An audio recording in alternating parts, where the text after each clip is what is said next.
Very good evening to you. Welcome to the Oak Grove Leisure Centre here in Milton Keynes. It is the AJ Bell National Badminton League Match Night 3. This contest between MK Badminton and Birmingham Lions. Myself, Rob Hayes, and Neil Cottrell, head of coaching at Badminton England, alongside me. Good evening, Neil. It's Match Night 3. We're at the halfway stage, and this is going to be another entertaining clash. Yes, it should be, Rob. It's some new players for the NBL for this season, so it'll be interesting to see how they adapt to the new format and can they get their season off after a fairly slow start for MK, and can they really pick up from where they started. The players have been welcomed into the arena here in Milton Keynes. Let's just take you through the order of play this evening. First on court in around 5 minutes time, it is the men's singles, Sam Parsons versus Toby Penty. Bit of a crunch clash that. We'll go through that in a bit more detail with you in just a couple of moments time. Next up, it's the women's doubles, Clara Nistad making her NBL debut against alongside Marie Rupker against Anita Kaur and Sarah Walker. Next on court, third up, women's singles, Caroline Wesley versus Fontaine Chapman.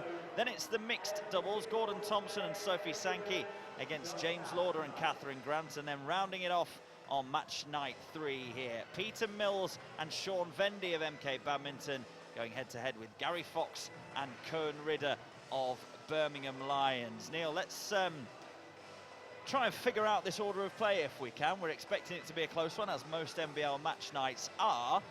Can you call this one? It's going to be very difficult to call because obviously, as you said, Rob, that games going on court, you think there's going to be a really strong favourite, and because of the format and the game-changing things that have come in through the AJ Bell NBL over the course of the last 2 years, then it is quite difficult to call.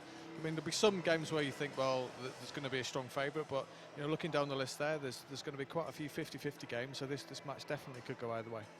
Close to call, and even those that do have, like you'd say on paper, a bit of a favourite. This shorter format, obviously it's, if you're new to the NBL, it's best of 5 games, first to 9 points, so it's really quick fire. There's not really any time to settle, so if you get off to not as good a start as you'd like, or if you're a player that typically grows into a game rather than comes out firing straight away, then you can find yourself behind quite quickly. Absolutely, and once you go a few points behind, then quite often that game's gone, and before you know it, then you're in deep trouble in the game. The other side to it is the players that seem to have take their power plays, at the right times and that sort of thing, then almost like getting that strategic advantage from having played this type of format before. Let's just talk you through recent results within the AJ Bell NBL. Birmingham Lions coming into this fixture on the back of a 3-2 win at home to Nottingham just 7 days ago, match night 2. It's a quick turnaround for them, 2 games in 7 days. MK Badminton lost 4-1 away at Surrey Smashers way back on match night 1, so it's their first action for a little while. They are bottom of the league table at the moment. 6 teams, 6 franchises in the AJ Bell NBL for this, the second season. But MK will be looking to add some more points to their haul, otherwise they could find themselves cut adrift quite early. Absolutely, and, with getting a point for every event that is won, it just keeps the format alive, and even though MK Badminton are at the bottom of the league, then with them only playing one game, it's maybe a little bit of a false situation considering some of the other teams above have played 2 fixtures so far. So, you know, certainly MK will be looking to get a few points in the bag and try and climb up the table tonight. Let's talk then, because I don't think we'll get time in the 60-second warm-up that the players are allowed before their matches in this format. Let's talk through the men's singles match in a bit more detail, because it's Sam Parsons versus Toby Penty. Toby, there's a bit of a backstory here because he was at MK Badminton last year. He's moved to the Birmingham Lions for the second season of the AJ Bell MBL.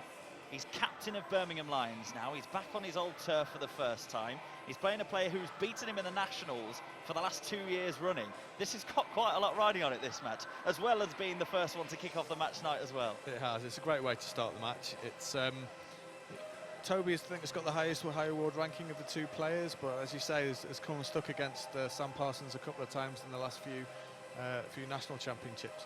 It was interesting that, you know, last season Toby played for MK Badminton but didn't get a run out in singles, which is his preferred event. You know, he struck up an unlikely partnership in the mixed doubles with Jess Pugh, who's now playing for University of Nottingham Badminton, and took some really notable scalps. So it was almost really difficult to drop Toby from the mixed event to put him into a singles, because he was almost a banker for MK in the mixed events. But you know, I think now he's back. He moved to Birmingham. He's captaining the side. He's taken that extra little bit of responsibility, and clearly they've highlighted him as their main singles player for the course of the NBL season. And I'm sure that will give him a boost as well. And Sam Parsons, who Toby couldn't oust from that singles role at MK Badminton last year, only 1 win in 4 NBL appearances despite his success at national level.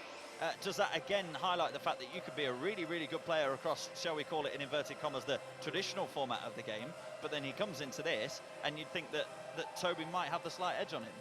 Yeah, possibly. I mean, Sam's actually played quite well in a lot of the games that he's played, but has just come on the wrong side of of the win. So, you know, he's one of those players that is high energy, and he goes for his shots a lot, and as you said right at the very beginning, that, you know, make a few errors in this format and very quickly you can find yourself behind, and I think he's just been a bit unfortunate in some of his singles so far. A couple of other features of an AJ Bell MBL match night to talk you through. We do, of course, have the AJ Bell power play point. The pink shuttle, as we speak actually, is just being placed on a podium next to the umpire's chair. The player or team that opts to play the power play shuttle, there it is in all its glory with its pink tip. It's worth double points to the player or pair that opt to play it. And only 1 power play can be played per game. So it's very, very important to select when you use it. If you successfully defend a point against the team that have chosen to play the AJ Bell power play, then you only get 1. So it's been used to turn games on their head, it's been used to win games, it's been used to block your opponents from winning games. It's a really, really important factor. It only sounds like 2 points in the grand scheme of a best-of-5 game fixture, but it's really, really important. Absolutely. You do see a variety of uses, whether it's a player that's you know, possibly a match point or a game point down and they've caught up a little bit and then they've used the power play to take a set, or you quite often see players or pairs wait until to the deciding tie-break to actually play it and then try and get that 2-point advantage. But as you said, once a player or a pair have played it in one particular set, then it stops the other pair from playing it. So there's a lot of thought that goes into this, and quite often you see the coaches at the side will be prompting players, especially the less experienced players, you know, when to take these sort of points. You mentioned the tiebreaker there. It is best-of-5 games, first to 9 points, no need to win by 2 clear points as in the traditional format of the game. But if it is 2 games all, we will go to a tiebreaker. In the tiebreaker, it's first to lead by 3 clear points or first to reach the 5-point mark, whichever comes first. So it can be 2-2 in games and be won 5-4 in the tiebreaker, and that just adds to the drama. Let's just talk for a moment, Neil, about how this format has been welcomed, not only within the badminton world, but within the general public as well. Obviously, we're live around the world this evening and available to UK users to catch up from Wednesday at 5 p.m, but also in the here and now, right here at Oak Grove Leisure Centre. The stand pretty much full, the sideline's pretty much full. People just coming out to watch live badminton in a couple of hours, and it's a great night out. Yeah, I think that sums it up pretty well, though, Rob. That the fact that we can get 5 events in a 2.5, 3 hour block has certainly brought the people out to come and watch. I know the players enjoy it. It's something that's a little bit different, and you can see from the fact that we've been able to attract players from places like Sweden and Denmark and Holland, Germany, or and other places around the world or certainly within Europe, that have got established leagues. So being able to pry some of their top players away to play in the NBL has been a great achievement and testament really to how successful it's been so far. There is one other fixture going on the AJ Bell NBL Match Night 3 tonight. Loughborough Sport versus Team Derby is that fixture. That's live on Sky Sports. It's great to have Sky Sports alongside us as the broadcast partner, broadcasting one live fixture on each AJ Bell NBL Match Night. If you are watching around the world on this live stream, you're very welcome this evening. Please do get in contact with us. We are on Twitter. Tweet at @NBL_official. And make sure you use the official hashtag AJBellNBL on all your tweets. And you can follow updates from Loughborough Sport versus Team Derby on our Twitter as well. And we'll bring you those as we get them here in Milton Keynes as well. nationalbadmintonleague.co.uk is the website if you want to get any more information on the league itself and watch more reactions, videos, get your tickets, etc., etc. So the officials have been welcomed onto court here at the Oak Grove Leisure Centre. We are moments away from getting match night 3 underway, the halfway stage of the second season of the AJ Bell National Badminton League. And here comes the Birmingham Lions captain Toby Penty, moved from MK Badminton in the summer and is playing men's singles in the opening event tonight against Sam Parsons.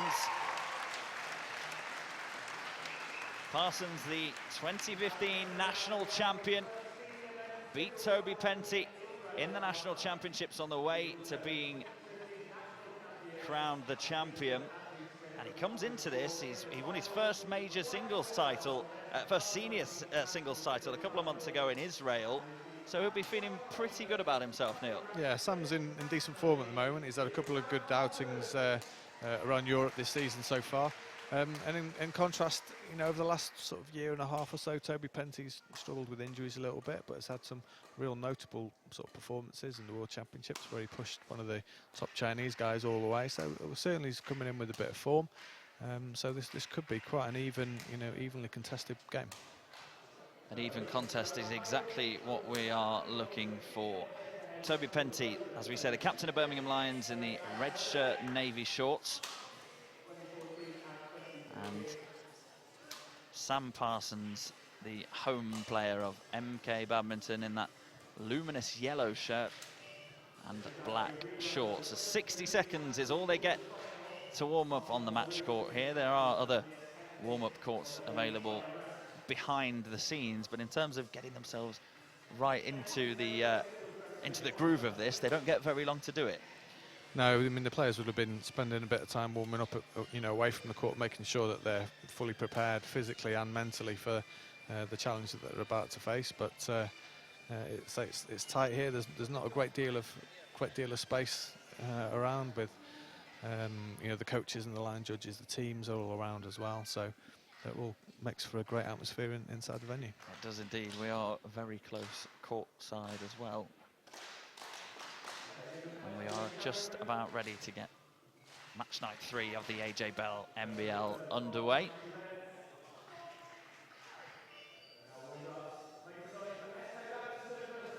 Sam Parsons of MK Badminton to get us underway. Crowd making plenty of noise here.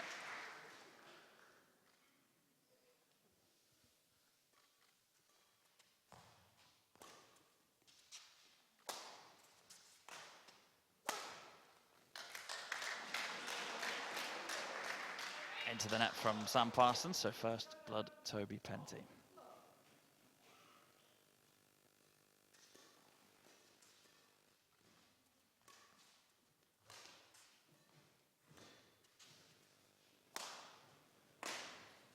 Wow, Parsons made a very late decision to not let that drop, and that gave Toby Penty the option to attack there. Yeah, I think he had to play. He thought it was going to go out over the back line, but quickly realised that it was going in and left a relatively easy smash for Toby then.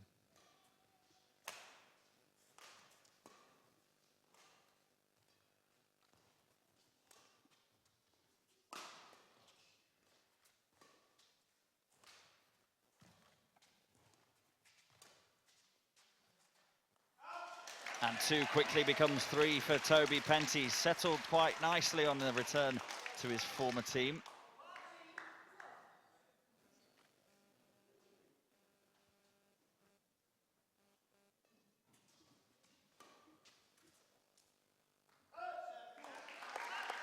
First point now for Sam Parsons, just to settle him down. Always a bit nervy early on.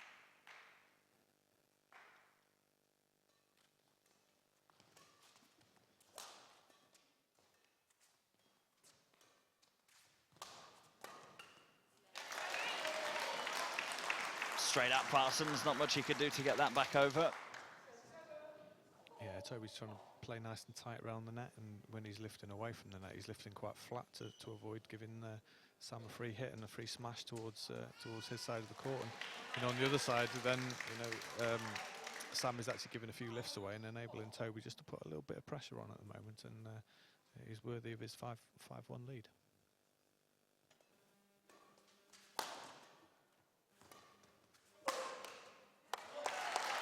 That's the power and the athleticism that Sam Parsons has got. A nod over to his bench as well.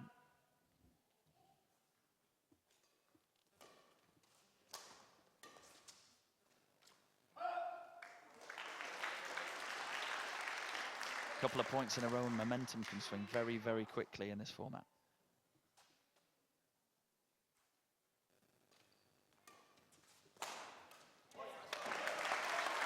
There we go, from 1-5 down, Parsons closes the gap, 4-5. I was just saying before that, that Toby just lifted off the net a little bit and just enabled Sam just to use his power from the back of the court, and that's just really sort of steered the momentum towards him now.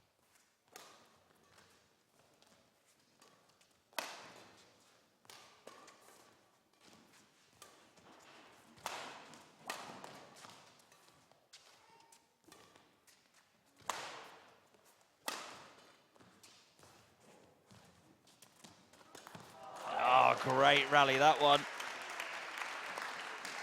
I think Toby Penty is going to claim it, as Sam Parsons got too tight in there.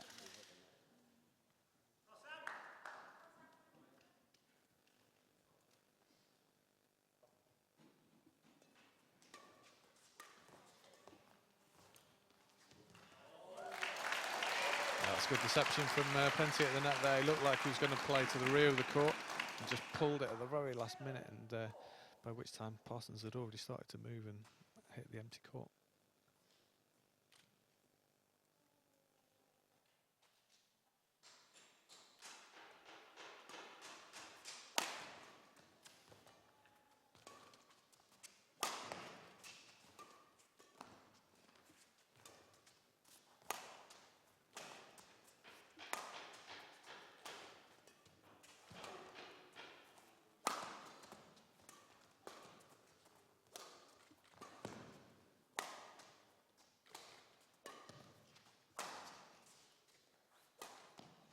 Well, Parsons had to work very hard to keep that rally alive, as Penty pushed him this way and that and kept it alive. He didn't force the mistake.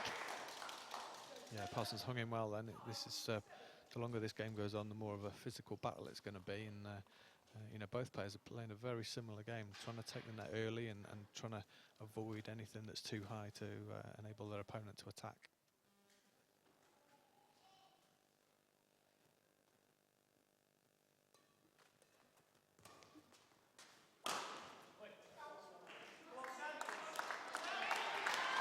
Just wide.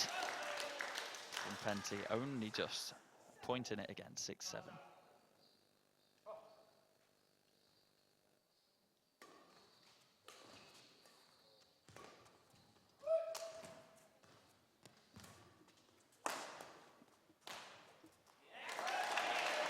Good from Penty though, and he now moves 8-6 in front. Game point to take the first game of match night 3.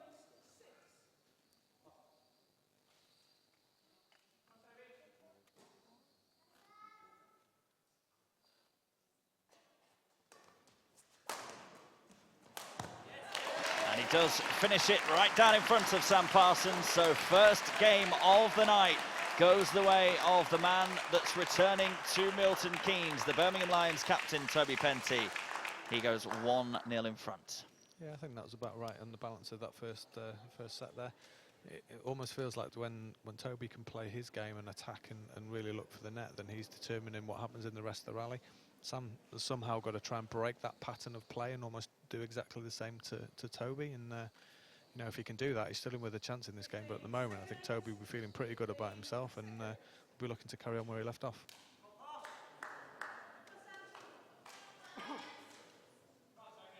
He certainly will. Switch of ends then for game 2. Toby Penty of Birmingham Lions leading 1-0.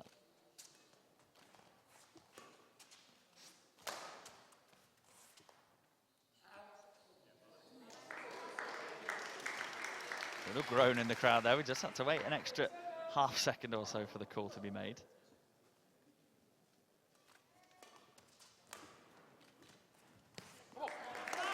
Strong start to this second game though from Parsons. That's exactly what he will have wanted to do at this change of ends. Absolutely, he's just upped his pace around the court a little bit and just was moving towards the net and just put a little bit of pressure on Toby's net shot then to make it a little bit more complicated.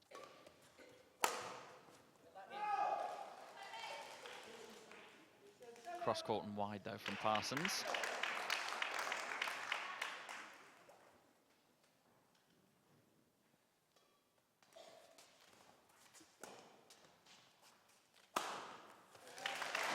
Free shot and gratefully converted from Penty. Levels 2-2. Yeah, he's got good pace on the back of the court as Toby, but so you know it's really important when Sam lifts it. It's got to be lifting all the way to the back line because anything slightly short, as Toby just showed then, he's going to put on the floor.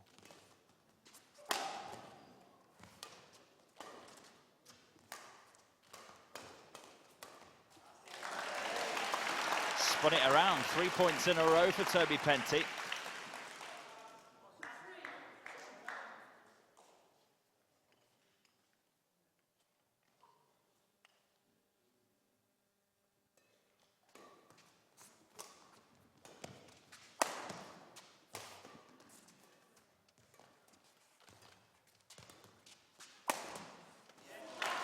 Always fascinating to watch how momentum shifts even in pockets of games. 4 in a row now for Penty. Spun it completely around from what we said was a strong start for Sam Parsons. Yeah, he's just getting upped his pace and he's hitting so hard from the back of the court. He's really gaining an advantage from doing that.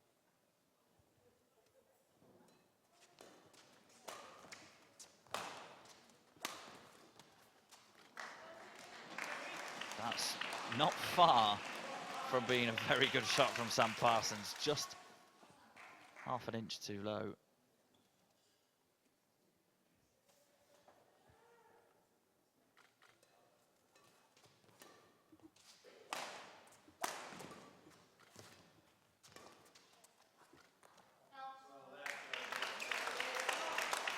Good judgment from Toby Penty, inching towards a 2-0 lead here.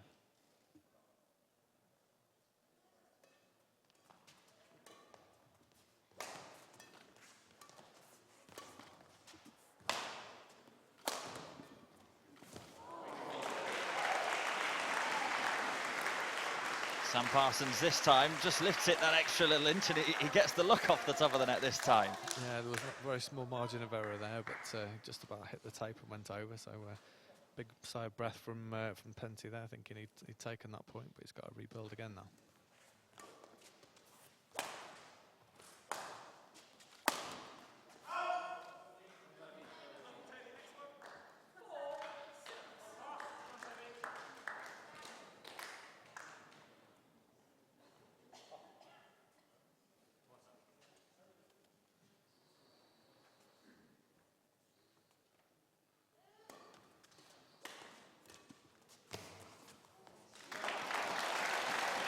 Penty just slams that one at Sam Parsons and turns his back on it and walks away. He's in so fast then. It was more like a doubles player running to the net there, thinking he had a partner behind him. So really good speed from Penty there.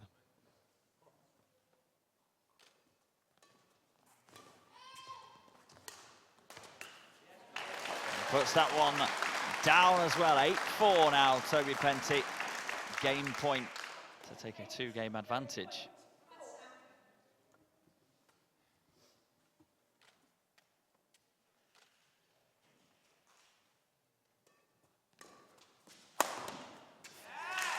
And that power again of that left arm of Toby Penty means he takes the second game more convincingly than he did the first. 9-4, he leads 2-0. Yeah, a similarly good performance from Penty there. A very similar pattern to the first game. That, you know, when Parsons is lifting towards the back of the court, and Toby's hitting down with good pace, good variety, and then he's in so fast at the net to pick up anything that's loose. So he's got total control over this game at the moment.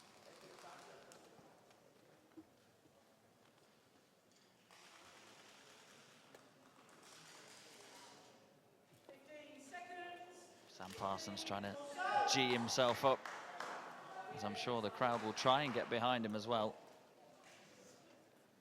Just needs to try and do something a little bit different, I think. He's trying to play a similar game to Penty, but at the moment Penty's doing it better than he is, so just needs to break it up and try something a little bit different.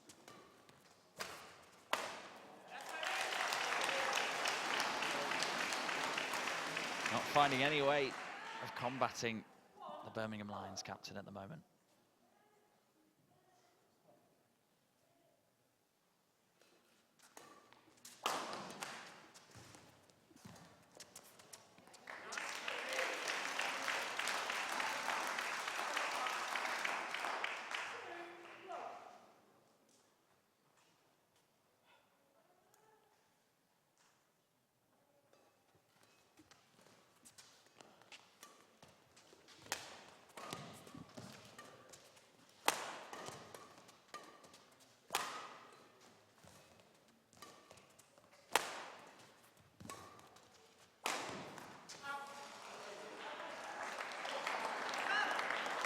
Out it goes, but you see, Toby Penty was dictating most of that rally again.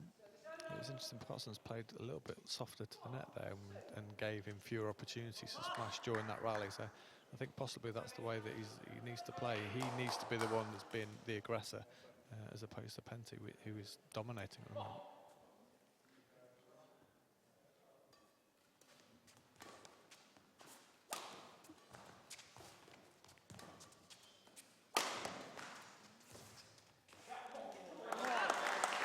There we go, bit of joy again for Sam Parsons, just changing it up a bit.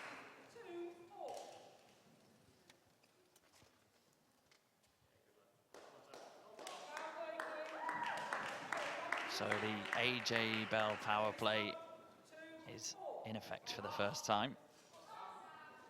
Sam Parsons electing to play it for the home side. 2-2 he leads. Remember, if he wins this, it's worth 2 points.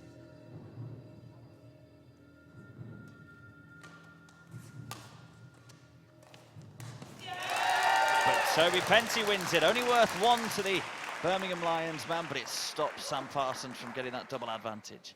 It does. You know, he took a bit of a gamble there, thinking that he was going to play back to the net, and you know, again, almost like a doubles player who's playing at the front of the court. Then he's just killing anything that's loose over the net, which he did really well on. Maybe it's that mixed doubles experience he got in the NBL last season.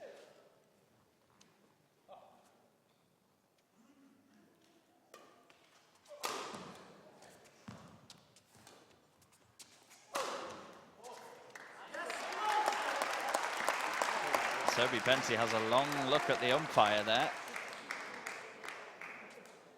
Not going to get to the decision, however long he stares at her. No, but again, the tables were completely turned then. You know, Sam was totally in charge of that rally and got a nice high lift, and good smash down the line, and was successful. So I think he needs to build on that sort of rally moving on.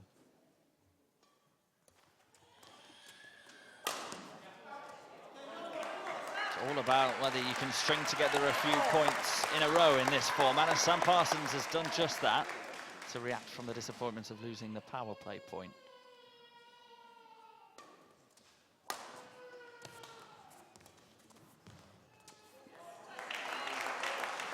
time loses out just about at the net. Level again.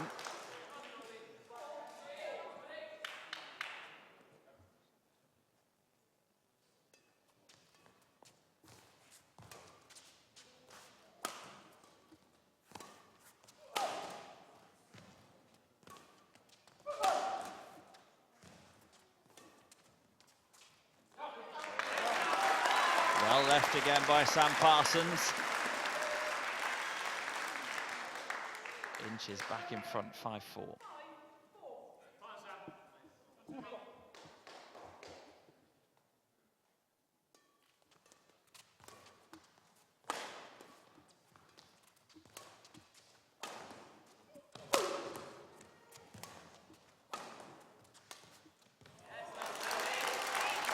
Very, very fine margins yet again for Sam Parsons, but 9 times out of 10 it's gone his way. And that sound means that the timeout is called by the MK Badminton bench. 45 seconds or so just to go on and have a quick chat with Sam Parsons. Neil, if you were having a few words in his ear now, what would you be saying?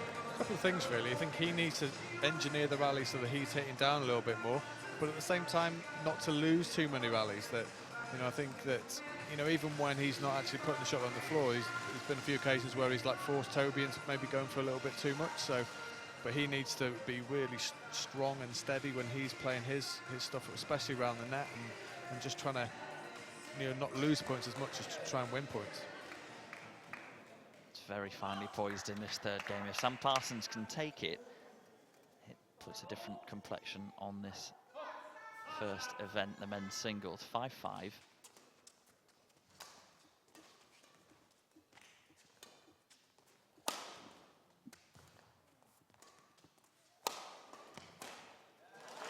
Well, we always say the first point out of the timeout is an important one, especially if you get it against your opponent's timeout. That's exactly what Toby Penty's done there.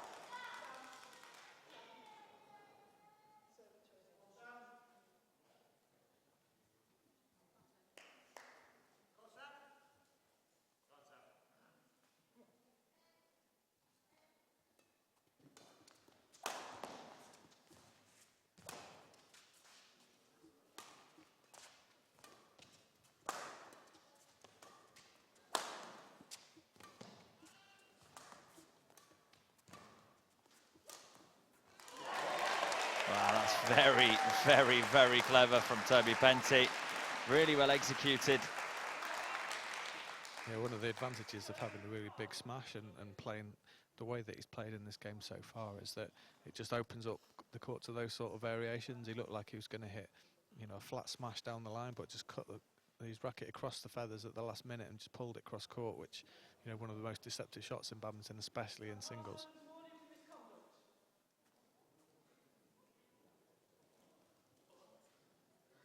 Warning for misconduct against Sam Parsons there from the umpire.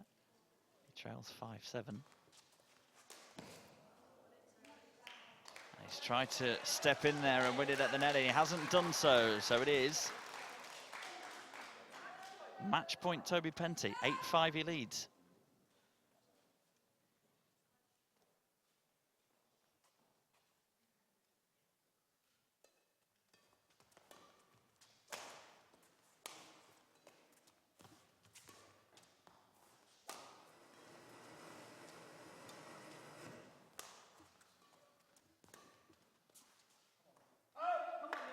Can't take the first match point, Toby Penty. Sam Parsons hanging on in net.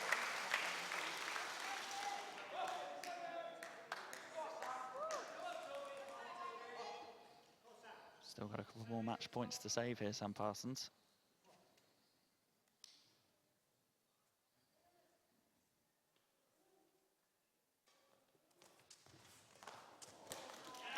And a bit of a slip on the last point is not a very nice way to lose it, but lose it he does. 9-6, Toby Penty takes the third game, and he takes the opening event here on match night 3 by 3-0.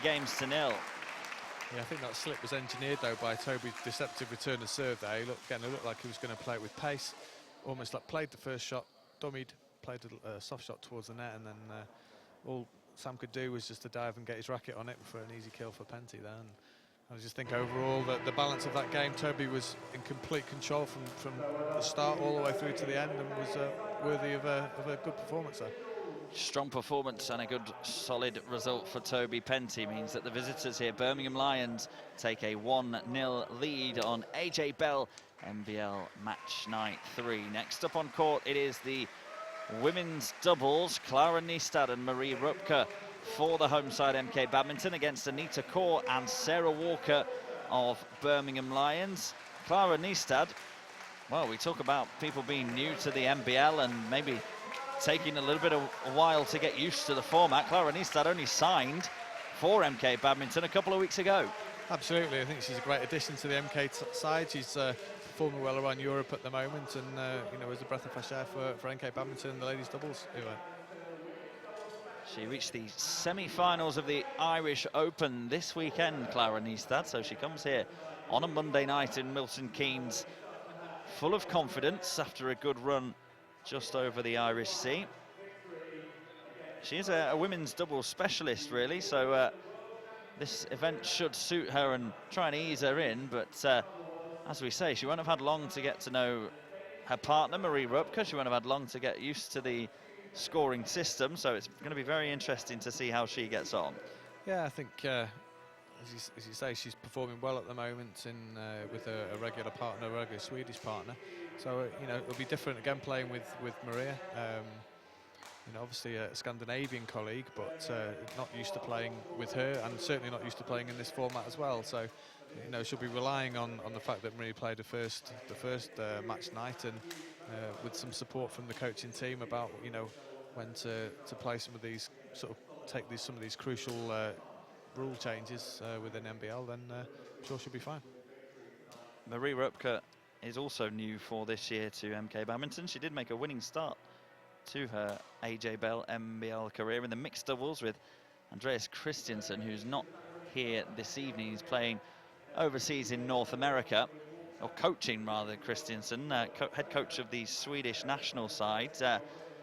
But that means Marie Rupke has played one match in the NBL at least. Let's just have a quick look at the Birmingham Lions pair. Anita Kaur brought in this year to the Birmingham side. She's a 4-time Bucks University champion, so she's played at a very high level with Leeds Carnegie.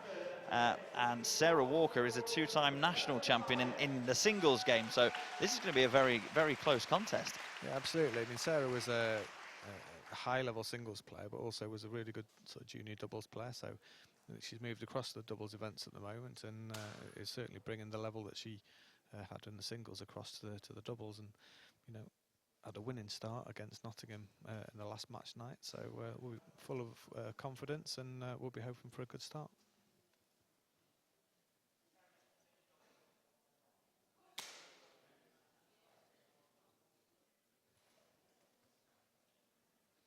There must have been a query over the speed of the shuttles. They're just sort of testing them, so whether the singles guys thought they were too fast or too slow, so they're just making sure that the speed of the shuttle is correct for the conditions and the sort of the game that's going on.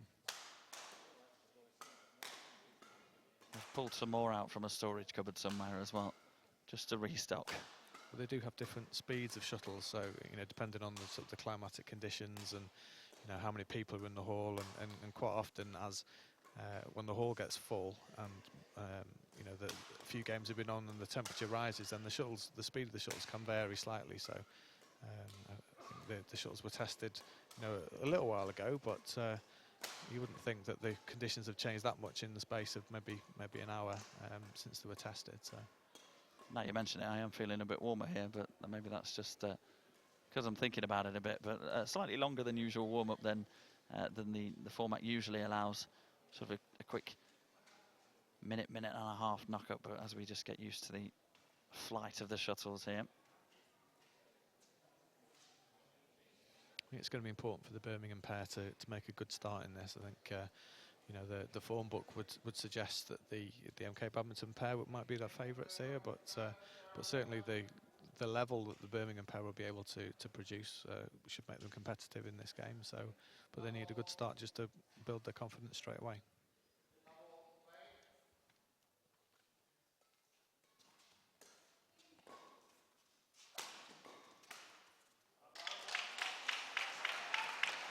First point goes the way of the Birmingham pair, who won their match 3-0 on against Nottingham. Here's that strong start you were talking about.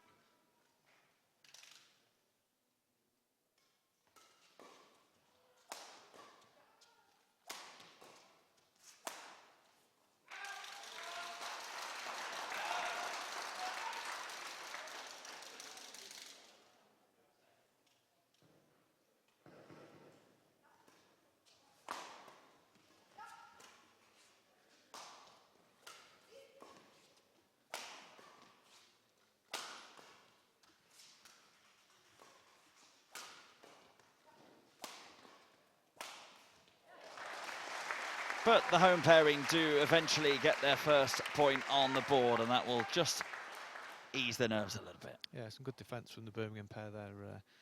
They held out for a certain amount of time, but ultimately the more the defence goes up in the air, then sooner or later the attacking pair normally get the shuttle on the floor.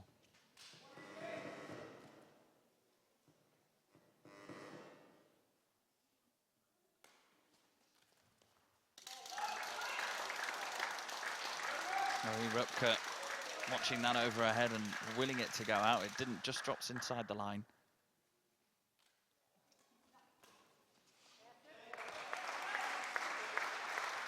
That's a nice flat return from Nistad there. Saw a space in the backhand corner in the deep and hit it in there pretty nicely.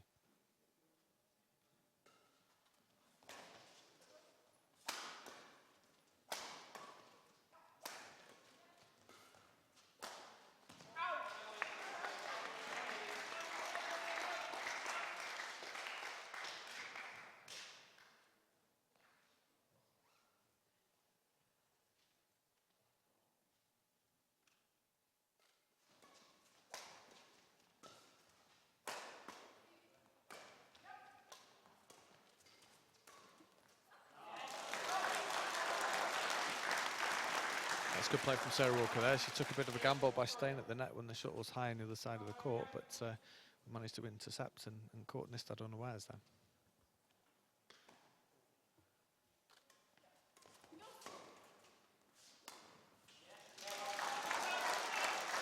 Just a couple of errors early on from Marie Rupke as well.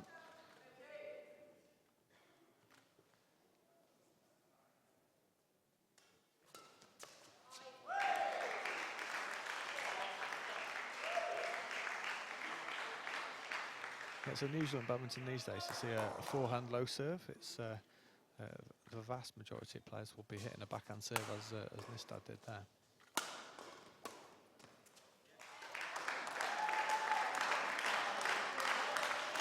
Anita Kaur ducks out the way of that, but it does come in. So 2 points the gap closed to.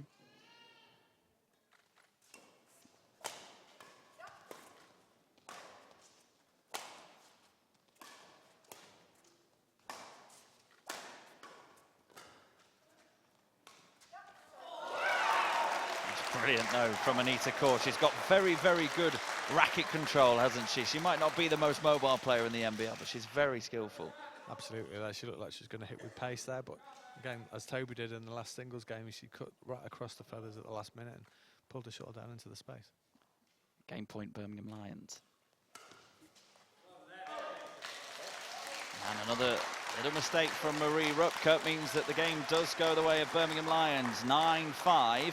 And that's 4 games in a row on this match night. MK Badminton not really getting a look in at the moment.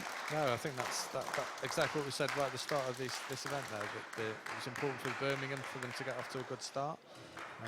You know, on paper we would have fancied the Scandinavian duo from MK, but certainly the Birmingham ladies have actually got about them. They've made fewer mistakes and they've had a bit more control over the rallies, and they're sort of worthy winners of the first end.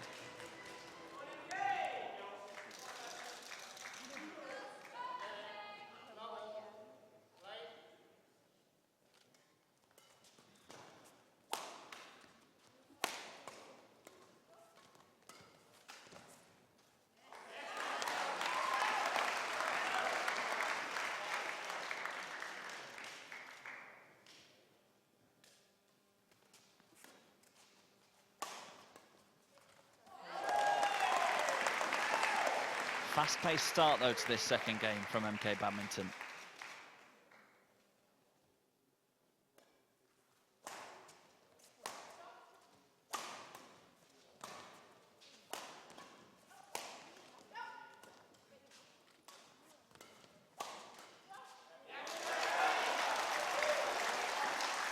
Sarah Walker making sure they don't get any more than a couple of points on the board in a row, though.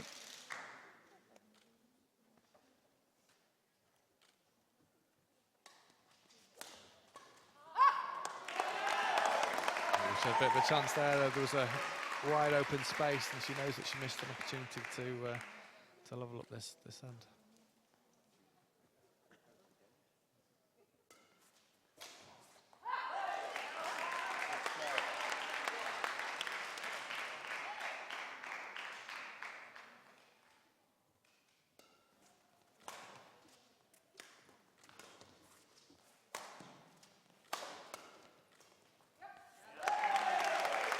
This game is quickly being taken control of by MK Badminton's pairing. Clara Niestad, Marie Rupker have started very well.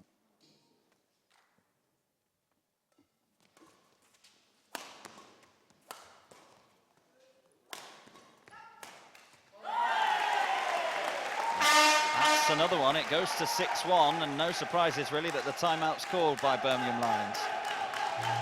Well, I just think that this game is pretty much done. So I possibly would have saved my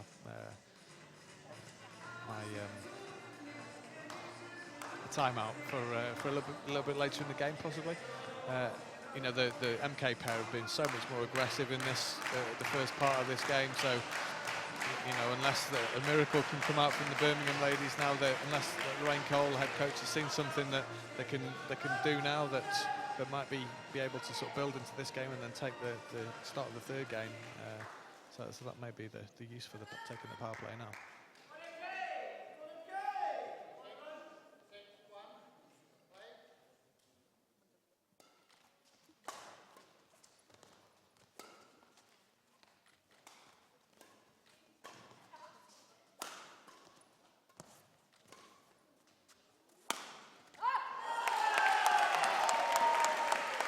It's good down the line from Clara Niestad.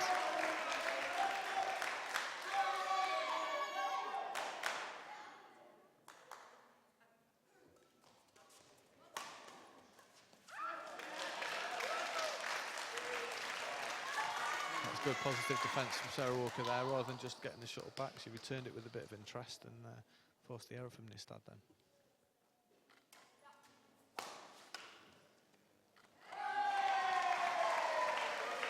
The frame of Anita Kaur's racket there, just couldn't get it all the way around in time. Game point, MK Badminton.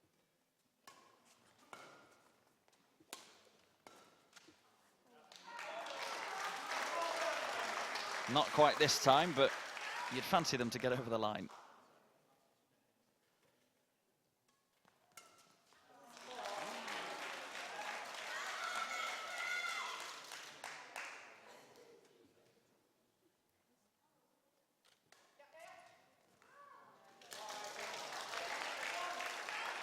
Having said that, 3 quick points in a row for Birmingham Lions.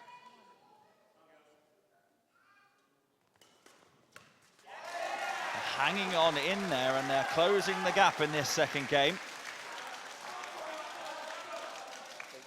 What a turnaround this would be. And they could pull themselves right back into it now. They're going to take the AJ Bell power play point.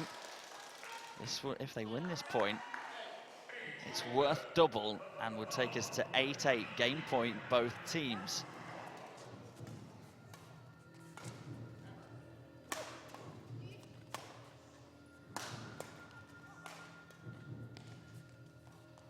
No, but they can't take it. Marie Rupker steps in and stops a rot of 5 points in a row. So MK Badminton level this women's doubles at 1 game each.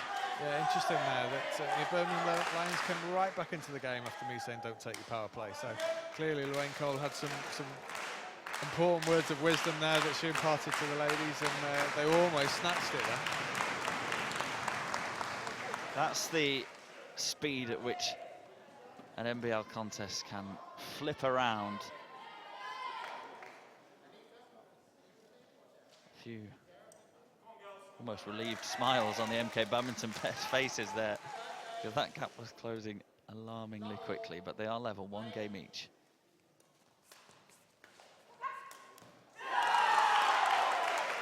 And they started with good pace again. I think at the start of the second set they were looking for the shuttle much earlier in the mid-cut and towards the net, and they started carried on with that there.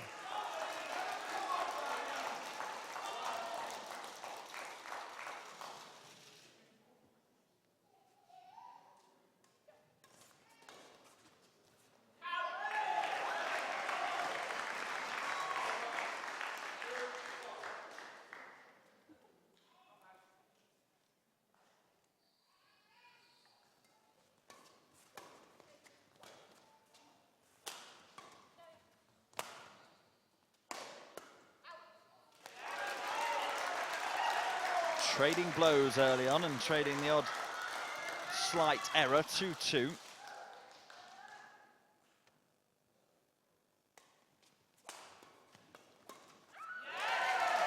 That's really sharp from Sarah Walker at the net, considering that she's been playing singles from deeper in the court for the majority of her career over the last few years. Then she's really taken to the front court of the ladies doubles and has been really sharp.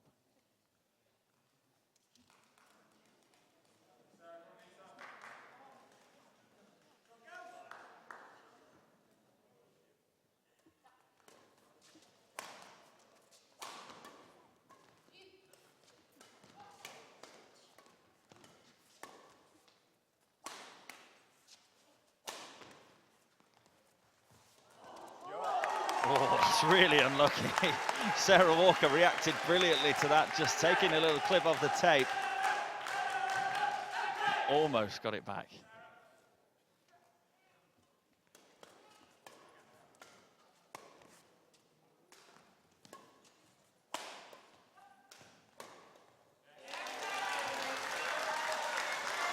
At the start of the rally there, they started to hit the shuttle more towards Anita Kaur then, but as soon as Sarah Walker gets herself into the point, then she's able to apply that extra little bit of pace and bit of power, and it's causing trouble for the MK pair.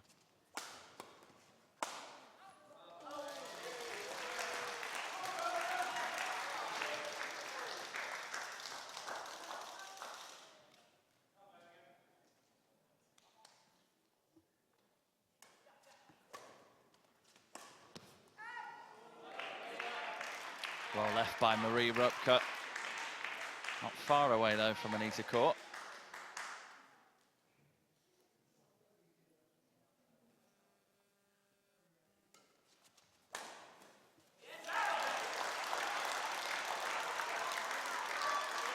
And that extra little bit of pace that Walker can get to the shuttle from the rear court, it just makes the defence far more difficult for MK.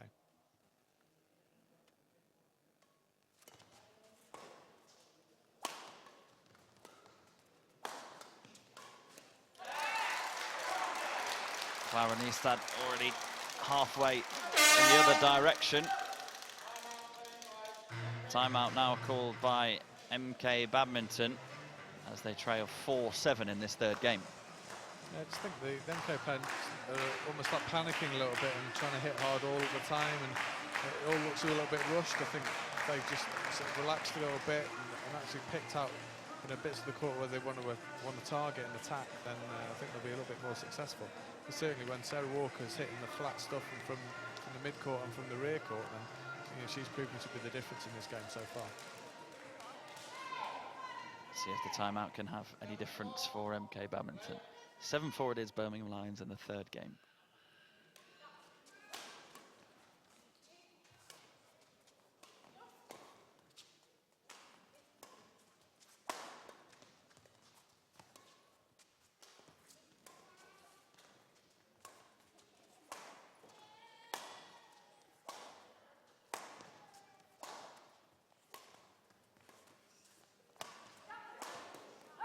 Well, Clara Nystad and Anita Kaur were effectively playing that rally on their own there, and that seems to have been the tip out of the timeout there. Yeah, it looks like it. I think they're just trying to work the points a little bit more, and I'm pretty sure that Anita Kaur hit that last shot with the left hand.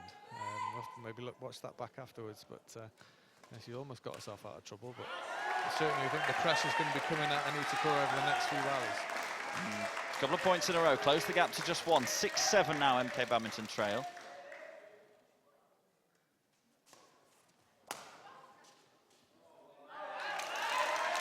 But it's long from Marie Rupke, so it is game point.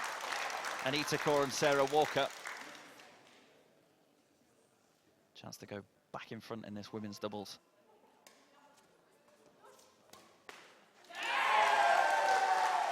Again, Rupke just not quite accurate enough. 9-6, Birmingham Lions take the third game. They are indeed back in front at 2-1. Yeah, Birmingham ladies did well to hang on to that one. I think though that the MK may come out with a slightly different tactic and sort of play a little bit more like they did in the last couple of rallies there. I think they feel like that might give them a bit of success, because they need to get Sarah Walker out of the game basically, because she has been the difference. Just a quick update for you from Loughborough in tonight's other fixture, which is live on Sky Sports. Loughborough Sport are 1-0 up over Team Derby. So 1-0 Loughborough Sport lead. Just an hour and a bit up the M1 from here in Milton Keynes, but we're firmly focused on this enticing women's doubles match.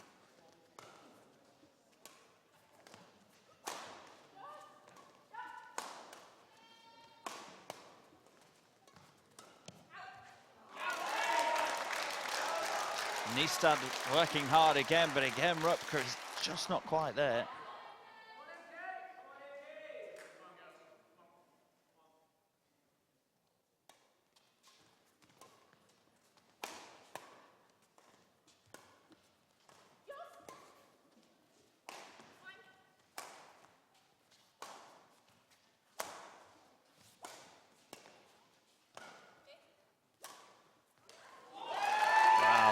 That's the shot that we saw once in the first game from Anita Kaur. It's really difficult to defend against. She chops right across it. So it's one, she's seeing a lot of the shot at the moment, Anita, but she's certainly holding her own, and being able to play winners like that, it certainly helps.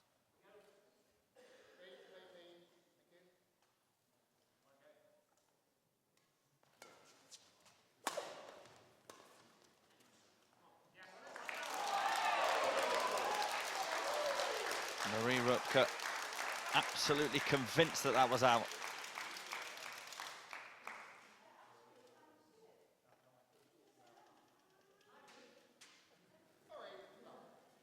She asked the umpire if he could see it. He said no. The line just said I could. Well, that's why I called it. 3-love it is, Birmingham Lions.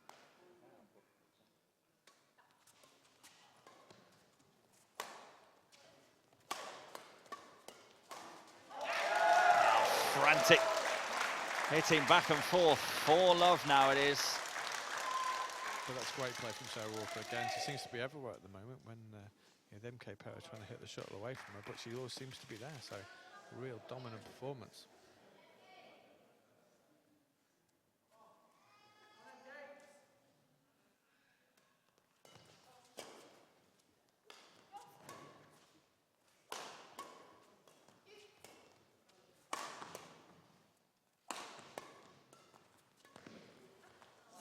That's another clever one. She's got the power, but she's also got the precision. 5-love it is.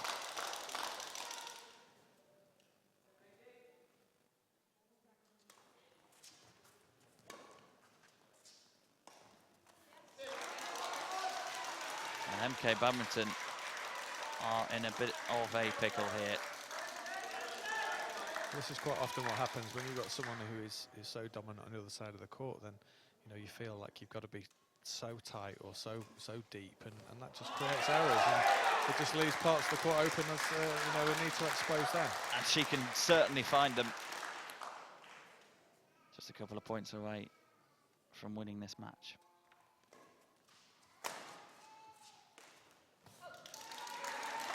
Now just a single point away from a whitewash in this fourth game.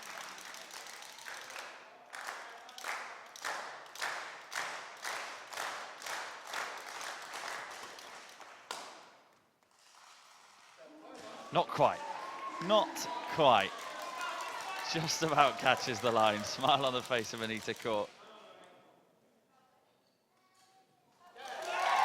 And that's a cruel way to lose it, but they were never really in that fourth game, the MK Badminton pair. So Birmingham Lions have gone 2-0 up here on match night 3. That's a great performance from Birmingham there. That we said right at the start of the game they wouldn't have gone on court thinking they'd be favourites, but Sarah Walker certainly confirmed her credentials as a high-level ladies doubles player, and has really guided really well Anita through that game, and you know, almost like enabled Anita to play some of those shots that were, you know, once the court was open.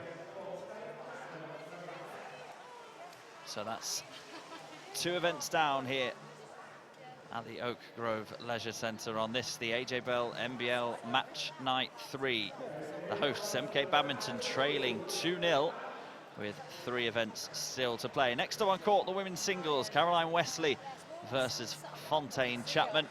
Still to come as well. Mixed doubles, Gordon Thompson and Sophie Sankey against James Lauder and Catherine Grant. And rounding off match night 3, Peter Mills and Sean Vendy of MK Badminton against Gary Fox and Kern Ridder of Birmingham Lions in the men's doubles. But here we go then for the women's singles. Here comes the home player, Caroline Wesley. She has got quite a task on her hands, facing Fontaine Chapman, ever present for the Birmingham Lions last season. She's won 4 matches in a row in this competition. She's very experienced in this format, and she's the reigning England #1.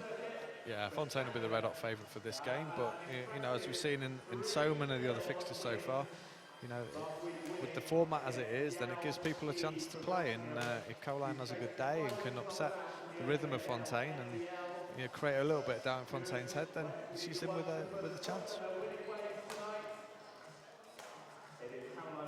Caroline Wesley is the 3rd player that MK Badminton have used in women's singles. They've not won a previous women's singles match, not to put any more pressure on Caroline, of course, but those are just the stats.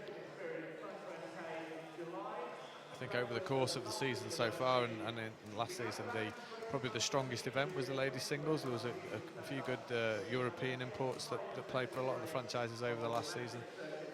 So making it really difficult, even for the likes of Fontaine, to win too many games, or certainly to have too many easy games anyway. But you know, certainly, like, Fontaine has grown as this NBL has gone on, and it's quite a fearsome opponent. Yeah, she had a great win last week, actually, against Yao Ji of Nottingham. Very experienced player, Yao Ji, but not to do Caroline Wesley a disservice, she's in good domestic form. 14 wins from 16 on the circuit, which is certainly not a bad record at all. So she's got the winning mentality amongst her. She's versatile, she's experienced, she's been in the top 10 in this country in various different formats of the game. And this is her 2nd appearance in the AJ Bell NBL. She played women's doubles on match night 1. Wasn't a successful start for her, lost 3-0 to Surrey Smashers. But she's here playing women's singles and trying to get MK Badminton back into this match night, because they trail 2 events to 0.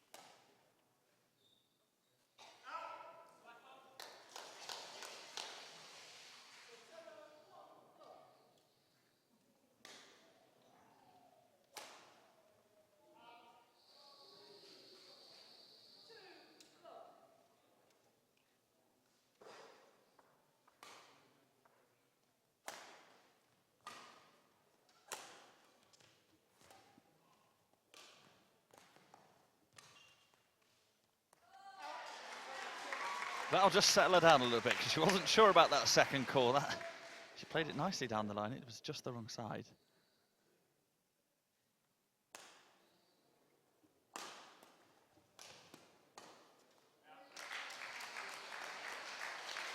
I think she started playing in a similar way to Toby, that you know, hitting hard from the back of the court, moving and taking the net really early, just putting an enormous amount of pressure on Caroline Wesley in the early stages.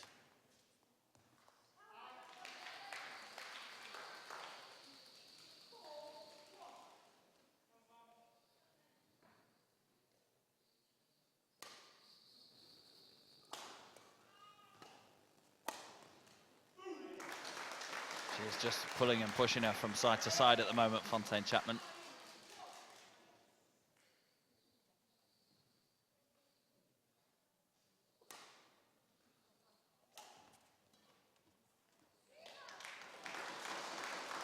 Yeah, Fontaine's just seeing the shuttle really early and isn't having to move a great deal from that central position. So you just think that Caroline needs to move her away from that centre, and then she can start to build her rallies.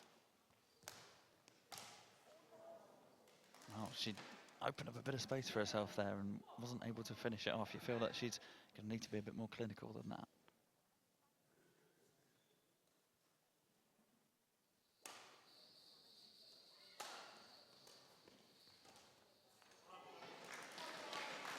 Into that again from Caroline Wesley means it's game point Fontaine Chapman.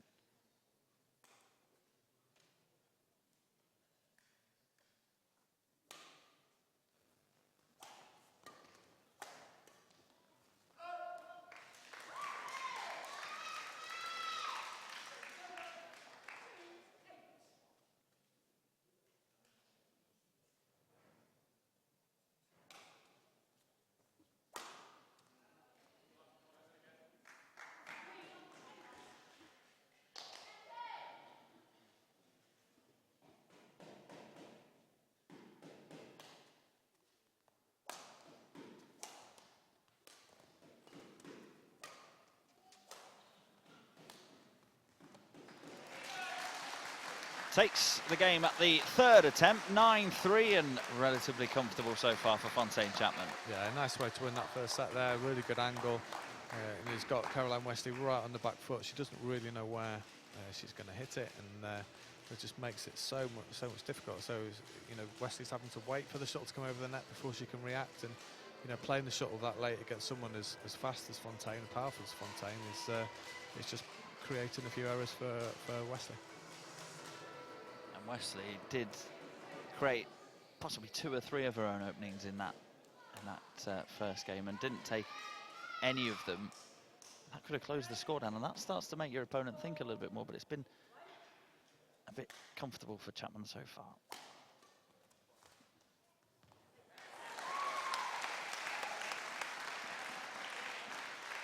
That was a nice start though.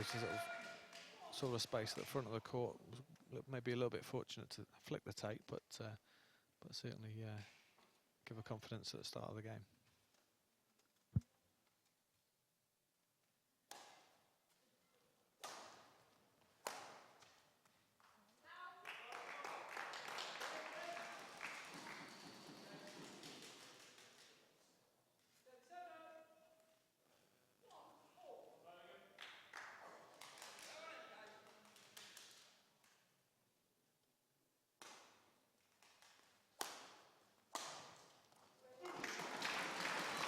Fontaine Chapman quickly turns it back around in her favour, though. I think those clears need to be a little bit higher. I mean, with Fontaine being such a tall player, then anything that's flat, she can just sort of jump out and cut out quite quickly without having to move all the way to the back of the court. So that's certainly what I'd be trying to do if I was Wesley.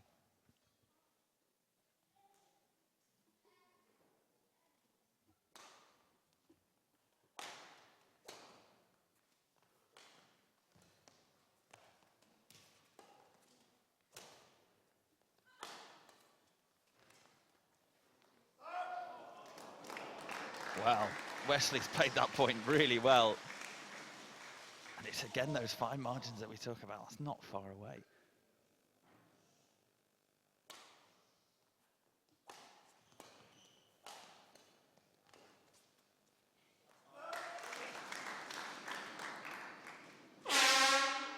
Again, just the pressure that she's under, then it's just forcing her into a few errors there. You know, and what look seemingly straightforward shots, but because she knows that the shot has to go that deep, then you know, that's where the errors come from. Timeout called by MK Badminton head coach Sarah Sankey, with her women's singles player Caroline Wesley trailing 1-5 and by a 1-0 as well.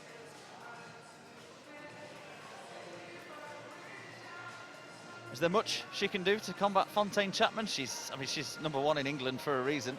Yeah, obviously it was always going to be difficult for her, but she could, you know, she's put herself into some decent situations, but just missed out, just a little bit tight. But I think certainly she could increase the height and the length and just try and, you know, put Fontaine under a little bit of pressure, because at the moment everything's sort of coming through her or to her and makes it a little bit easier. So there, you know, the depth of that clear was a little bit more pace on it, a little bit wider, and just actually creates a problem for Fontaine then. And the AJ Bell power play point is being taken by Caroline Wesley. Remember, 2 points on offer for this.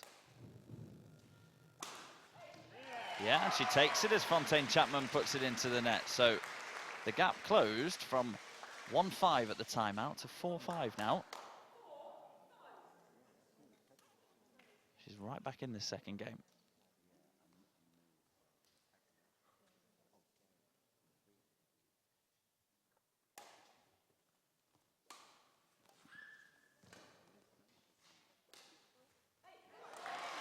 Yeah, and it's good again to find the gaps, and we're level at 5-5. Well, again, because of the last couple of rallies where there's been some nice deep punch clears, then it just puts Fontaine a bit on the back foot and opens the front of the court for that nice reverse slice.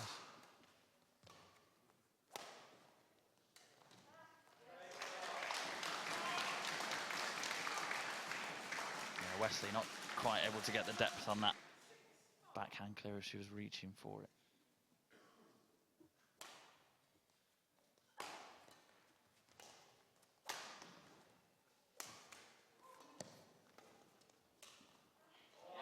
Couple of good reaction shots from Wesley, but again, Fontaine Chapman just finishes it off, 7-5. Yeah, it is one of Fontaine's favourite shots, that cross-court angle there. She takes the shot so early and can bring the shot so close to the net. It's really hard to defend.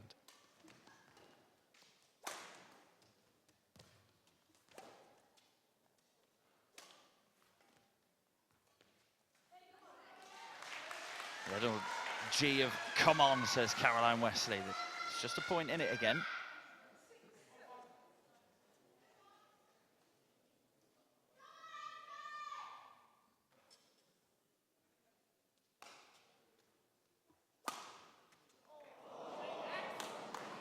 Well, when it's not going for you, it's not going for you. She could have done with that one. Game point, Fontaine Chapman.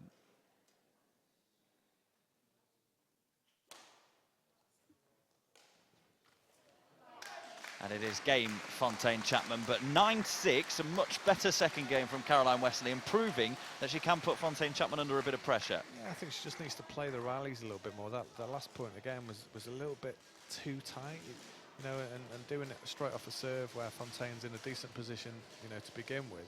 Then she just needs to get her away from that central area of the court and just make a stretch for the to get to the shuttle and play a little bit more off balance rather than just enabling Fontaine Chapman just to dictate where the shuttle goes next. Let's just update you very quickly from Loughborough. It's Loughborough Sport 1, Team Derby 1. Gail Ems and Kate Robertshaw have taken the women's doubles event there to level it for Team Derby.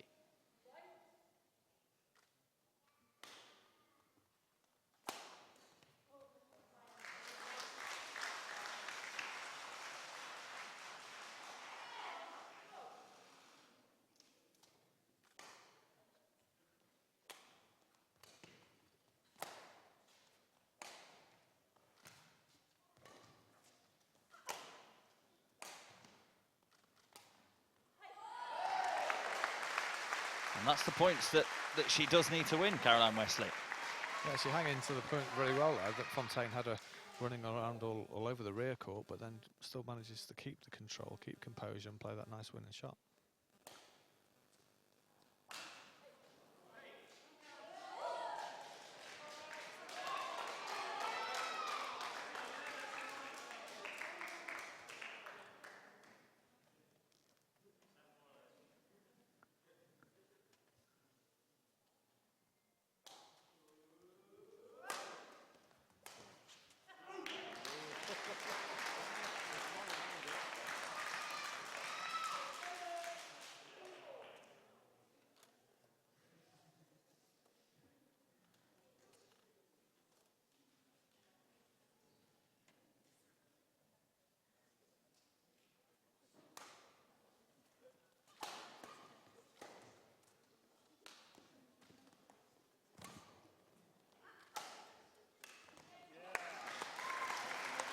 just making her think a little bit more. Well, just that said at the beginning of the set, then you know, she played a really nice angle into the backhand forecourt for Fontaine, who did well to get the shuttle back, but then played really good length into the backhand rear court and just made it really difficult. And then Chapman can just pull shots like that out of the bag and get herself level just as quickly. Well, from a standing position, then Chapman can hit the shuttle to any part of the court, so that's why you've got to get her away from that standing position and into a moving one, and then the game becomes a little bit more difficult.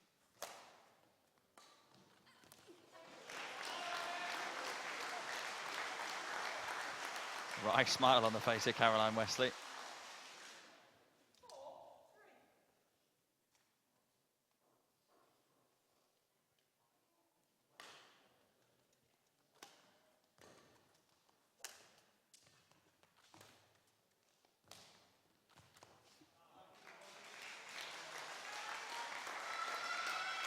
She was there that time. I think she's just trying to delay the shot to the last minute, but just thought she didn't quite time it, because I think she certainly had Fontaine wondering where the shot was going to go next.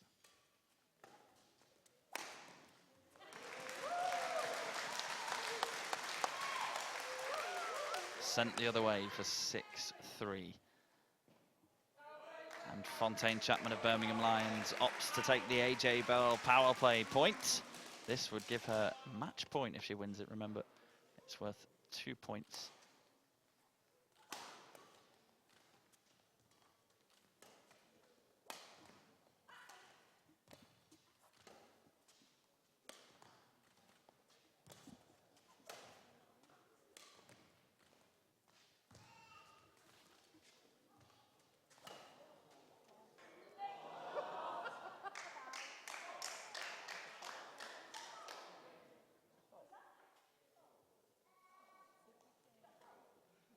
Well, it's caught the rafters, and there's a bit of quizzical looks going around here.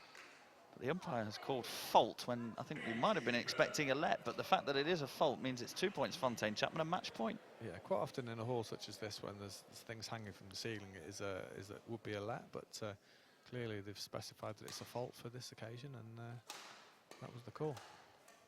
The match point Fontaine Chapman, and she gets it. With a little bit of luck off the tape. 9-3, she takes the third game, and she wins the women's singles by 3 games to 0. A little bit of a cruel way to end it. It was, but you know, Fontaine controlled the game from start to finish, and we said right at the very start it was always going to be a tough call for Caroline Wesley to get anything out of that game, and you know, Fontaine just proved the class and the fact that she's very, very hard to beat in ladies singles. She is very difficult to beat indeed. That takes her to 5 wins in a row in the AJ Bell MBL. Who can stop Fontaine Chapman? That means that overall on this match night 3, it is Birmingham Lions 3, MK Badminton 0.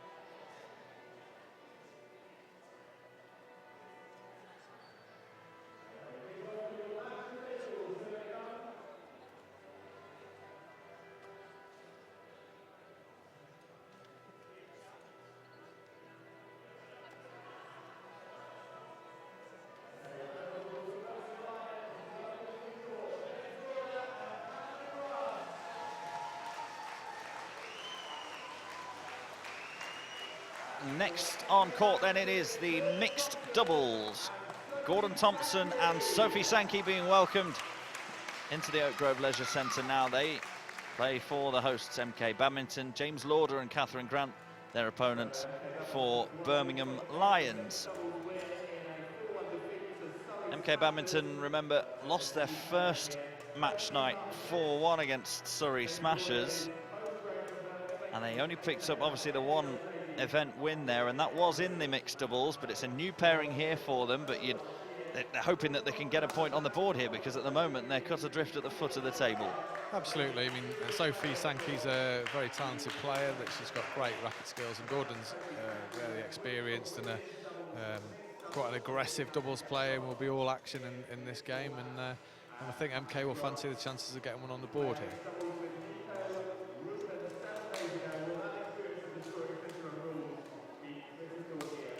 I think from Birmingham's point of view, you know, having James Lauder come in, he's been an ever-present on their on the bench, but to actually get a start in this particular match night, then it's great for him and great for him to have a chance to show what he can do.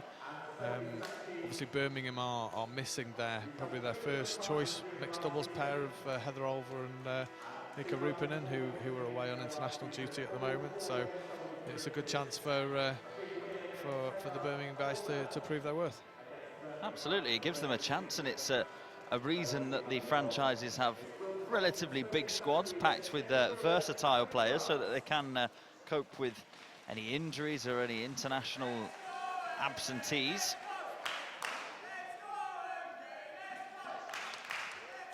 It's good the fact, sorry, Rob, that you know, when they do go to the benches, that they're quite often picking their homegrown players that have come through the sort of county system around the West Midlands. So it's great for those guys to get a chance to play in this level of badminton.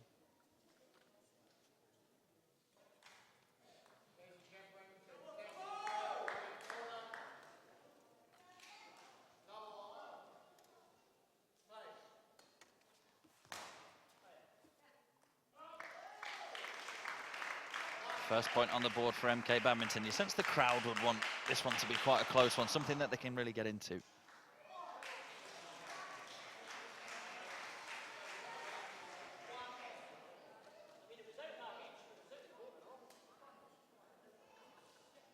Question over the line call there. Unfortunately, we don't have replays or Hawkeye technology in the AJBL NBL as we stand at the moment.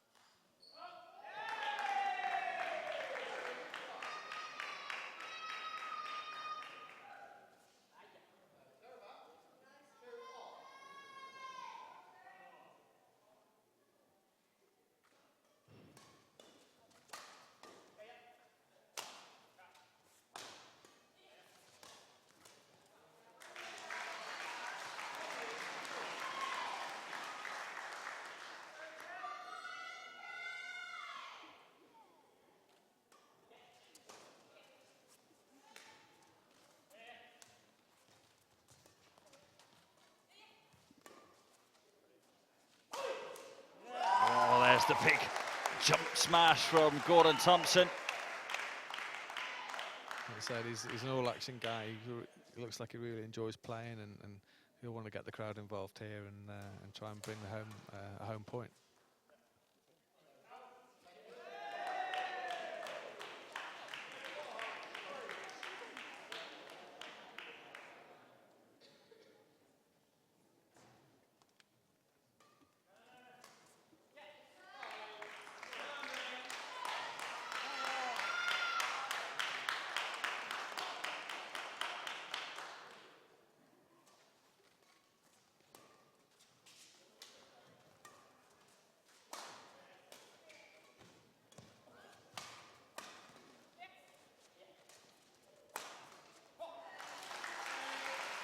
It's good pace on the back of the court from Lauder there, sort of a bit of a mid-court exchange with Thompson, but when he had the chance to hit down, he hit a really good angle and took that point, so good play.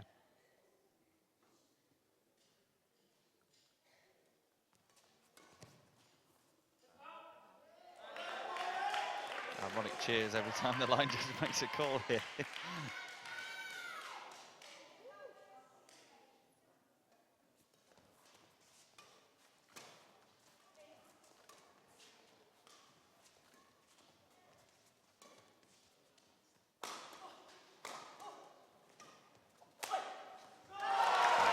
Good reaction shots from Gordon Thompson, and then he gets his racket head all the way around. It goes cross court, and he's lapping up the attention as well. Well, it's a very unconventional defensive position. For, you know, when the guy is smashing at the back of the court, normally the defender will be somewhere in the mid court, but Gordon was taking him on right at the net, and then when he had the chance, great winner. Puts himself right in the firing line. Oh, that's quite clever as well. This is why he's been tipped to be a bit of a star of the AJBL NBL. Game point, MK Badminton.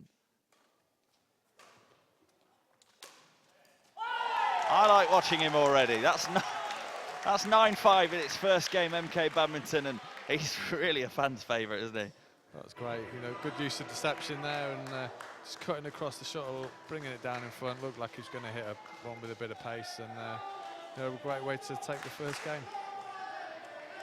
Reminds me a little bit of Henry Herskainen from Loughborough Sport, in the fact that he's quite vocal, he's very animated in his reaction, and no doubt soon he'll get his own nickname as well, such as the Hoover. But it's characters like that that this format needs, isn't it? Yeah, I mean, Henry's a cool customer, but you know, Gordon's a little bit opposite, a bit more sort of in your face, but you know, equally entertaining.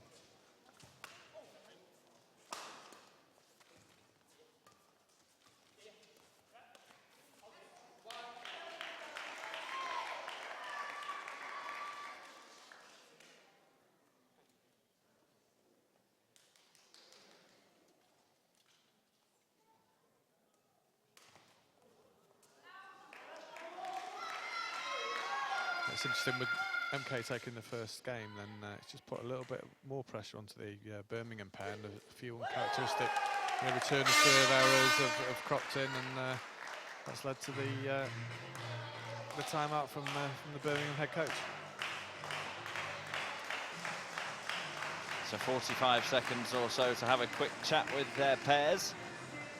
Much better for the home crowd to be enjoying here, because it's not easy when you're 3-0 down. But as we keep saying about the AJ Bell NBL, each and every single event on a match night does count, because if you win an event, it gets you a point on the board on the league table, regardless of whether or not you lose the fixture overall. If you lose it 4-1, you still get a point to put on the board in the table, as MK Badminton did in their first match night.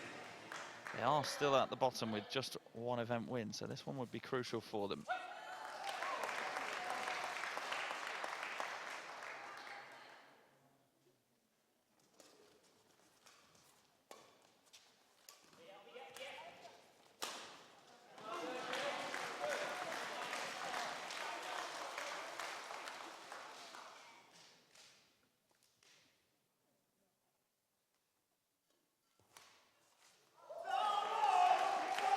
He's done his deceptive return of serve again there. He looked like he was going to play cross court, delayed it a fraction, and pinged it into the corner. Great shot.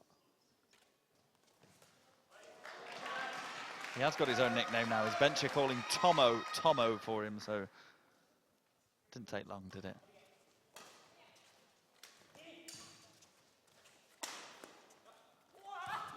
It's not quite the Hoover, but I'm sure he can work on it. There's a big stretch there. He's not probably as young as he used to be. I think he felt that one. Yeah, a bit of a grimace on his face. Not sure you can read much into his facial expressions, so they change very quickly.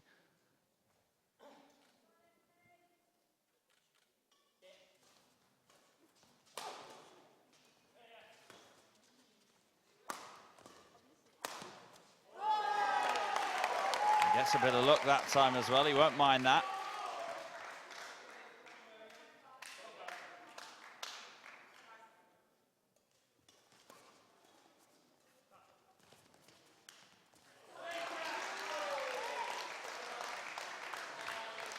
Well, he certainly lets you know what he thinks about his performance after every rally, so you can just watch him and you can be able to tell what the score is.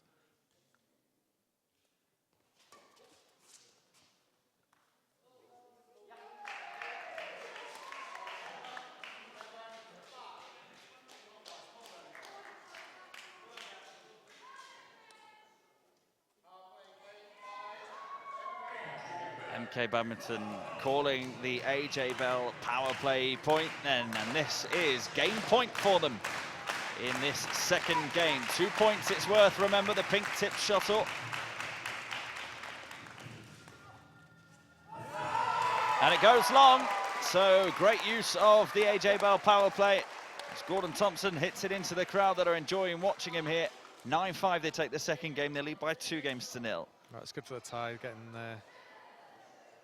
MK towards their first point of the match night. So you know, they seem to have a good control of the game so far. The way that they're playing, they're sort of keeping the shuttle going down and enabling Gordon to play the way that he wants to play, and Sophie's playing her part as well. So good start for MK so far, but it's not over yet. It is indeed. We said we'd keep you up to date with the other fixture up in Loughborough. Loughborough Sport back in front 2-1 against Team Derby. Chloe Birch beating Grace King in the women's singles, 3-0 up there.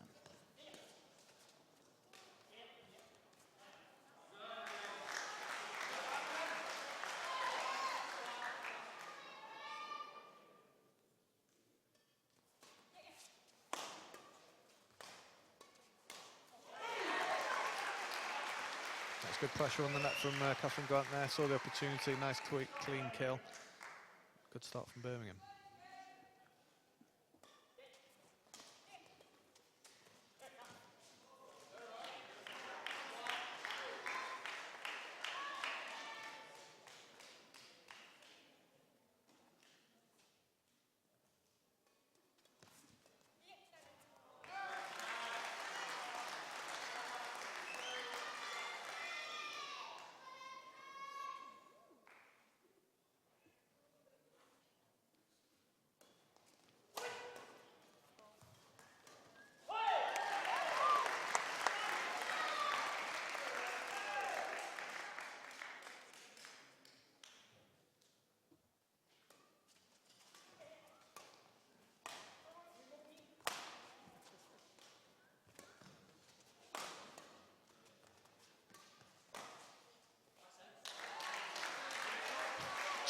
Chewing his finger there, that's a new one for me. Yeah, I think he thought it might have gone out at one point, but you know, good placement from James Lauder then, got across quickly and hit a good drive down the line.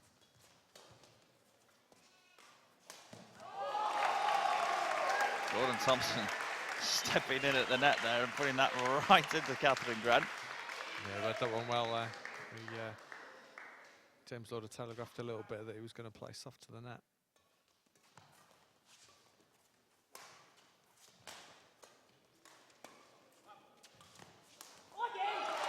There he goes again, stepping in, finishing it off, levelling up 4-4.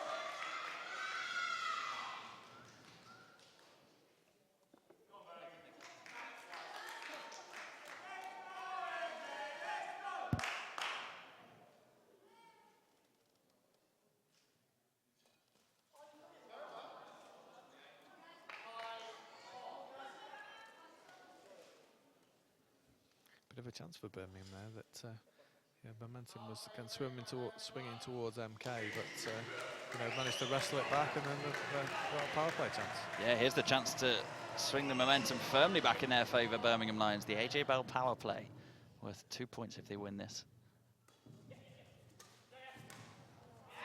And they do win it indeed. 7-4 now it is in game 3.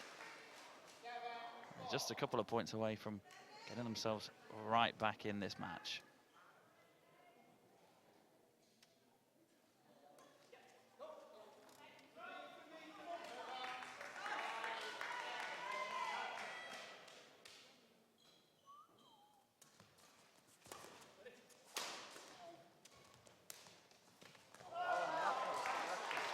Gordon Thompson's going the long way around. He's done really well to jump and avoid the advertising hoardings. There he is, just minding the scoreboard and the officials as well. He's got his own chant there. It looks like he's having a great time out there. He's certainly got the crowd involved. We're all having a great time watching him as well. Incidentally, that one that he was running for, it was a good job he didn't get there because it did fall out.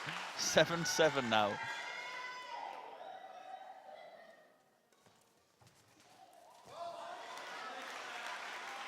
Even diving for shuttles that are long gone. 8-7 Birmingham Lions and a chance to get the third game.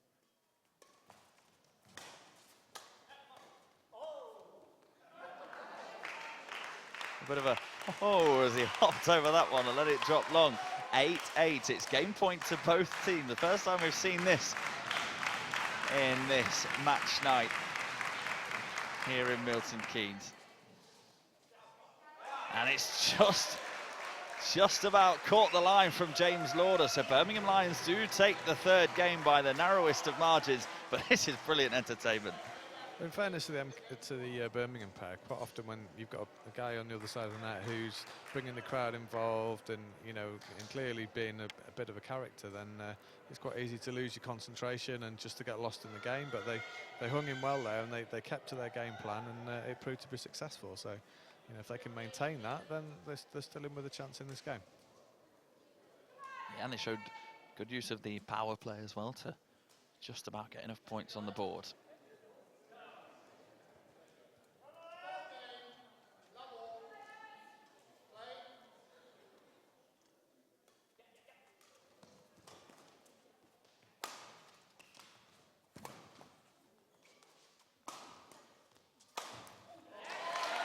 James Lauder finishing that one off very nicely. Thompson was taking up that front court defensive position, but Lauder was able to get enough angle on it, enough pace on it just to beat him.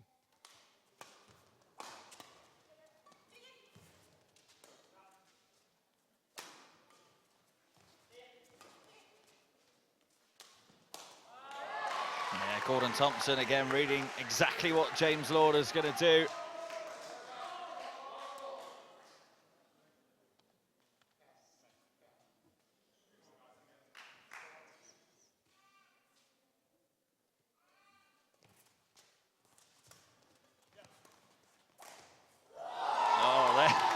There's the backhand from him.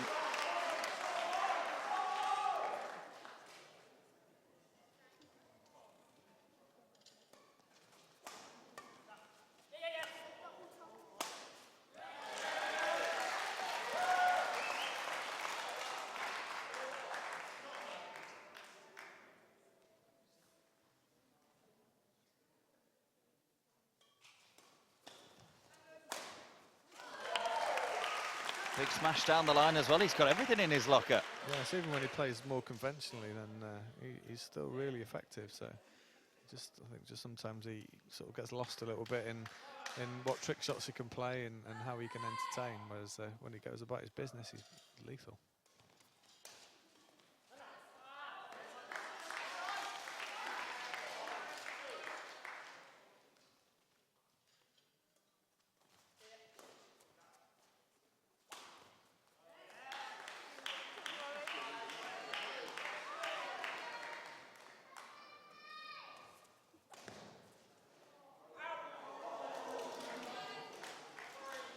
Tried that a couple of points ago, it worked. Not quite this time.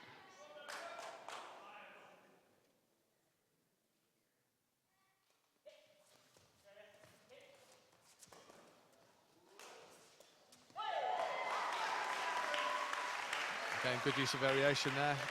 Previous couple of points he'd hit with big pace on the back of the court. Again, just cuts across the feathers, bring it down a bit steeper, a bit less pace.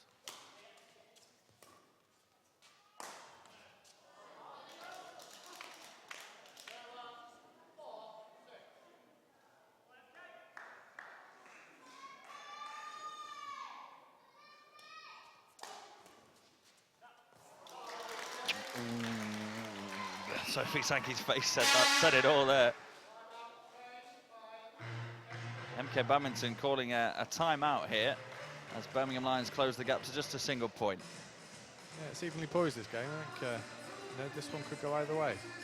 So it'll be interesting now to see how the MK pair can sort of get their focus and their concentration back a little bit after a little run of points in Birmingham. So. And if it does go Birmingham Lions' way, this fourth game, of course, we go to a tiebreaker for the first time tonight. And the tiebreaker, no guarantees in that. I mean, the game 1 to 4 format is short enough, but the tiebreaker, first to lead by 3 clear points or first to 5 points wins it. So it really would be a lottery and a 50-50 there. Absolutely, and especially in the doubles events where the margin for error on service and return of service is so small. And mistakes can happen all over the place. MK Badminton will be very much hoping that they don't need the tiebreaker.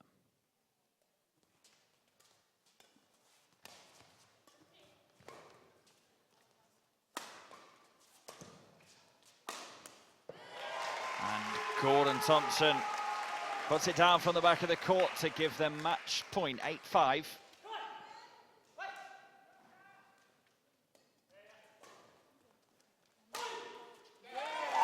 Yeah, and the big fist pump from the Scot shows you it's 9-5. They take the fourth game, and MK Badminton have got an event on the board. They've got a point on the board, and Gordon Thompson, well, he's very quickly becoming an NBL favourite. Absolutely, you know, he plays with his heart on his sleeve, enjoys what he does, gets the crowd involved, and but at the same time, he's not just a clown. This guy can play, you know, he's really effective from all parts of the court, and, you know, worthy winners.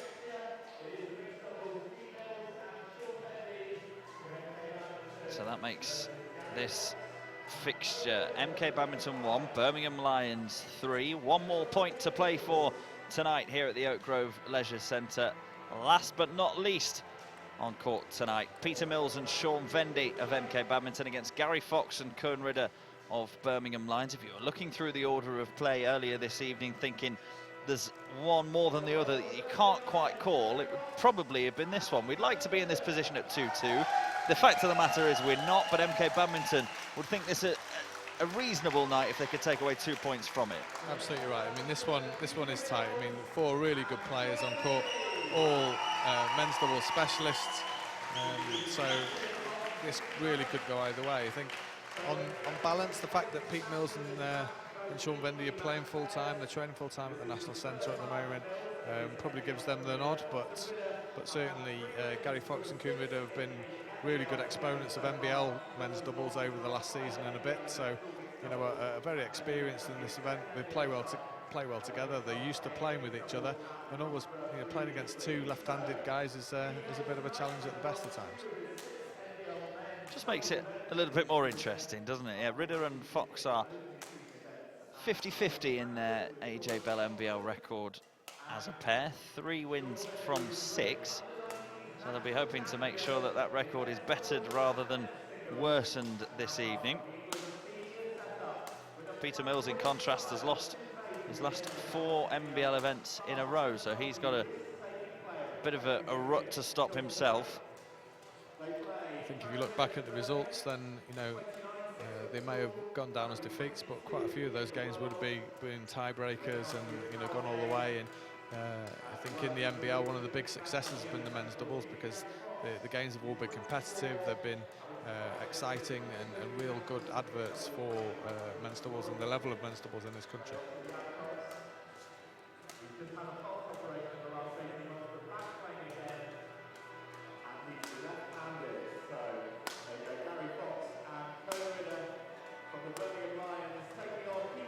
There is Vendy, very distinctive look about him. One of those modern giant quiffs, and tattoos up his arm as well. Yeah, Sean Vendy is one of the sort of up-and-coming junior players that's in that sort of transition period between playing junior badminton and senior international badminton. He's been very successful on the European tour as a junior, so I was hoping that you know, we can make that leap into the senior level and playing sort of men's doubles with someone like Pete Mills, who's, you know, very experienced and very high-level men's doubles player himself. Then, yeah, that should stand him in good stead.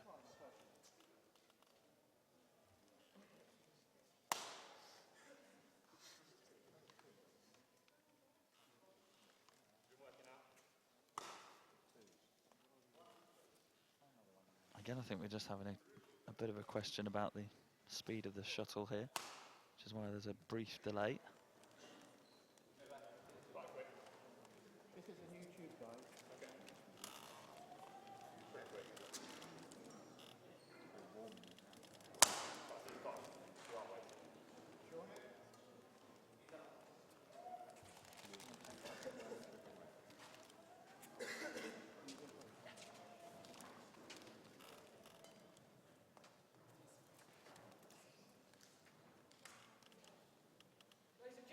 I think we're all happy now. Peter Mills serving for MK Badminton in this, the final fixture of match night 3.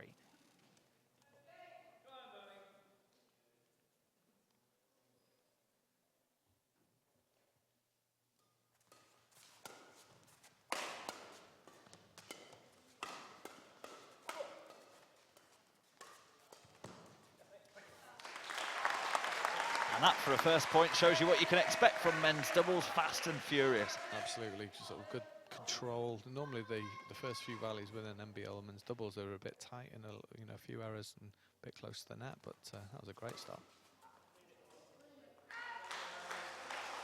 You're going to play like that now for you. Now you've said it. Always the way.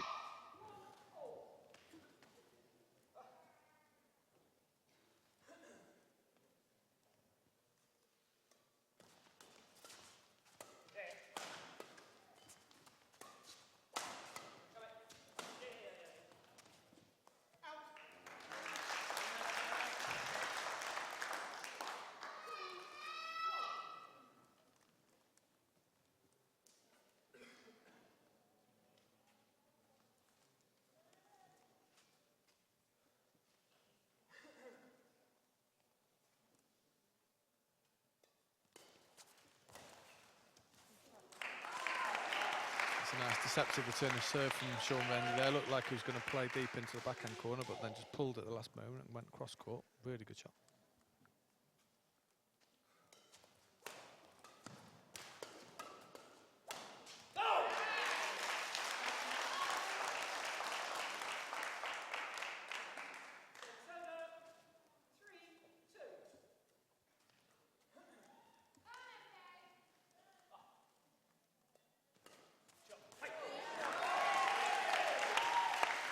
And Pete Mills did exactly the same, but on the other side, so showing some good variation and the fact that they come here to play and play the shots.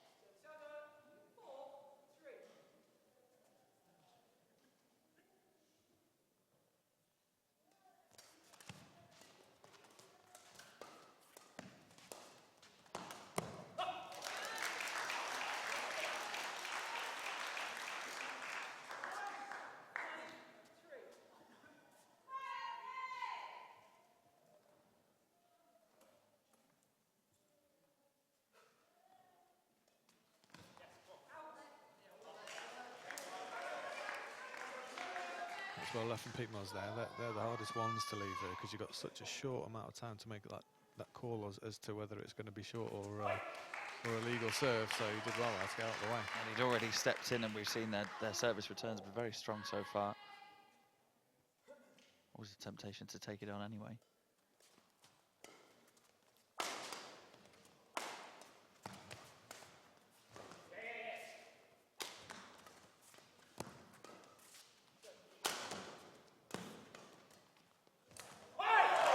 Really good stuff from Peter Mills, right above his head. Again, very little time to react and to actually decide what he was going to do just by cutting across and taking the pace out. And that's a really difficult skill.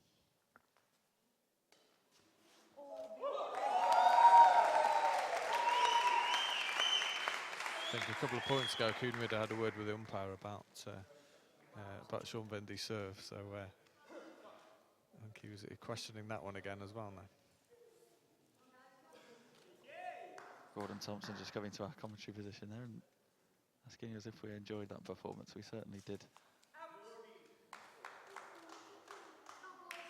I think we're going to make that our mission to get him on AJ Bell NBL commentary at some stage this season.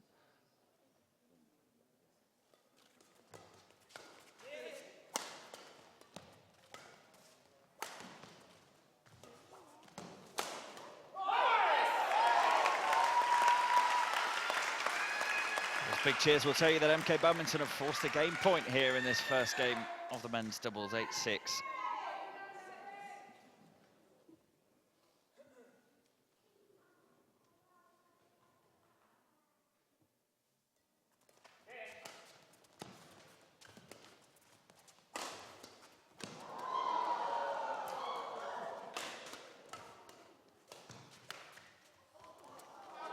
Wow, that was some point from Sean Vendy. A couple of trick shots there. You see the smile on his face, and Peter Mills also almost pulled that one out of the bag to win it.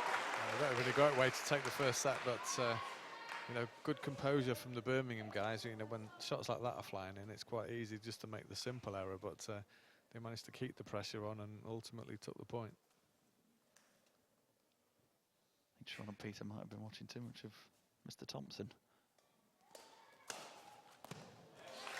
That's a great shot right into the back corner. Mills unable to reach it.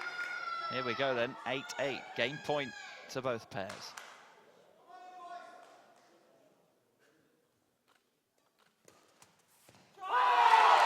Yeah, and there it goes. Fist pump comes in from Peter Mills, because MK Badminton have taken the first game of this men's doubles 9-8 by the finest of margins.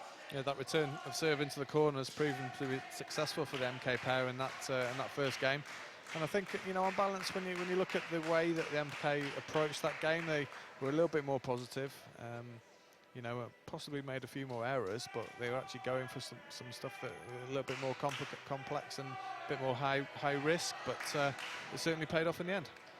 We were saying, going back again to Gordon Thompson, I don't like to keep talking about him, but he is a bit of a character. We were saying maybe he needed a new nickname. Well, it's already popped up on our official Twitter, @MBL_official. The Ginger Ninja we're going with. I don't think we've run that past him yet, but we'll find out soon enough.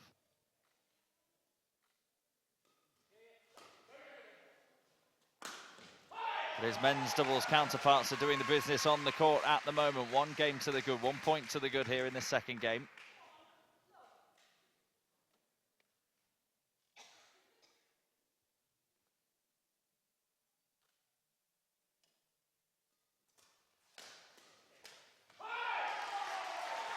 Quickly becomes 2. They want to send the home crowd away thinking, actually, it's been a great night out. 3-0 was difficult, but 3-2 would be a great way to finish. Yeah, they're certainly ones making the noise and being the more sort of positive and aggressive. So if they can maintain this momentum, then they've got a good chance.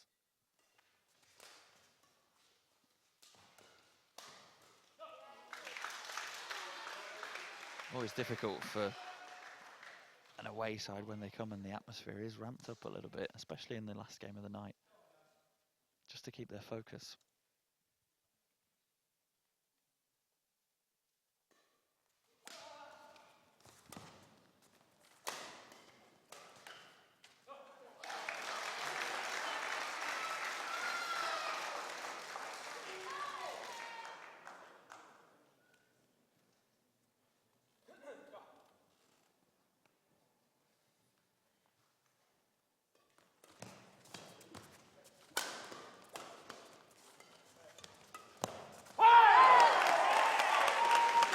Good strong defence from the Birmingham guys, but equally good attack and good speed from Pete Mills at the net then. So it was only really a half chance, but he was in so fast and made it unreturnable for Birmingham.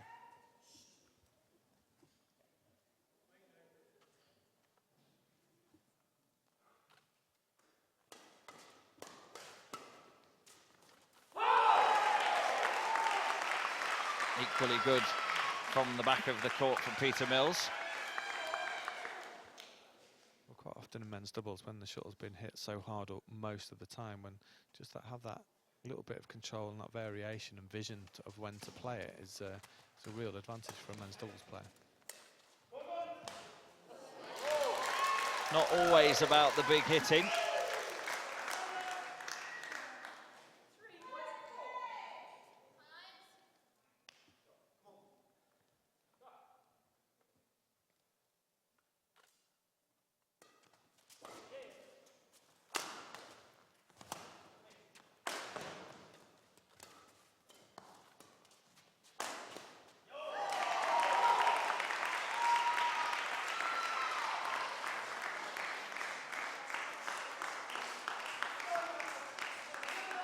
Sean Wendy showing some good pace for the back of the court, considering that he's the young guy out there, and he's certainly holding his own in terms of shot making and power from the back.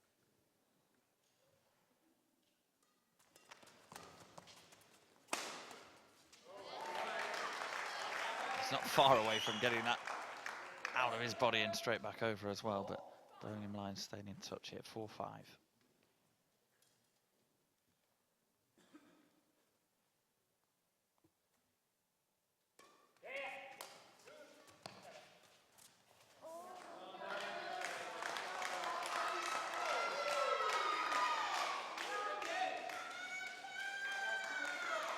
Peter Mills thought he had that for a second there. Not quite. 5-5 and very tight in his second game.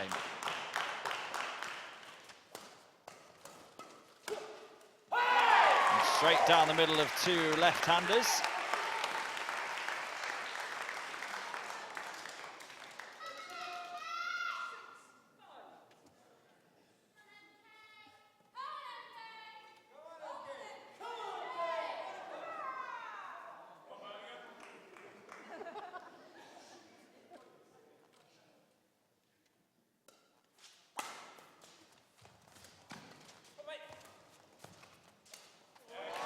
That was a brilliant reaction shot from Kuhn Ritter defensively there for Birmingham Lions.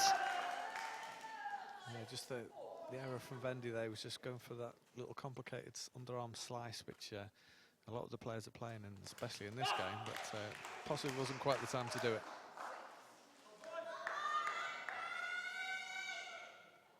A couple of mistakes in a row for Sean Vendy. Birmingham Lions leading now.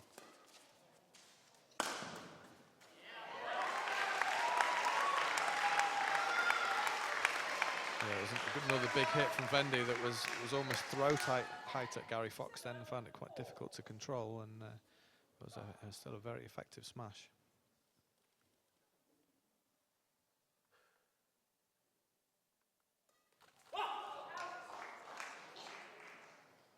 Service mistake from Peter Mills means it's game point, Kuhn Ritter and Gary Fox.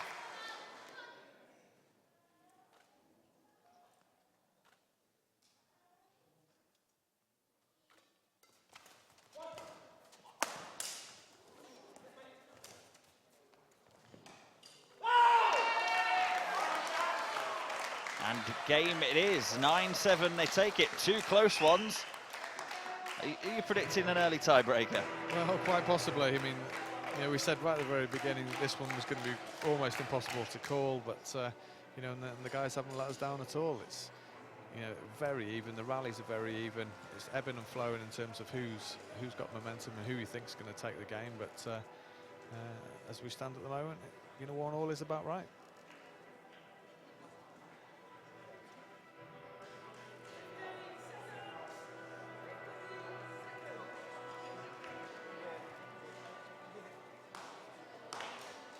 It's great to see that, you know, all the players are trying to play sort of entertaining badminton as well.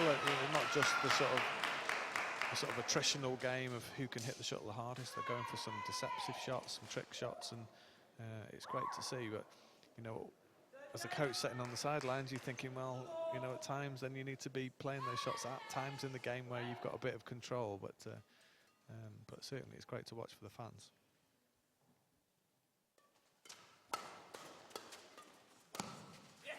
You sound like you're torn between your role as a coach and a role as a spectator. Not sure that you should be enjoying them as much as you are.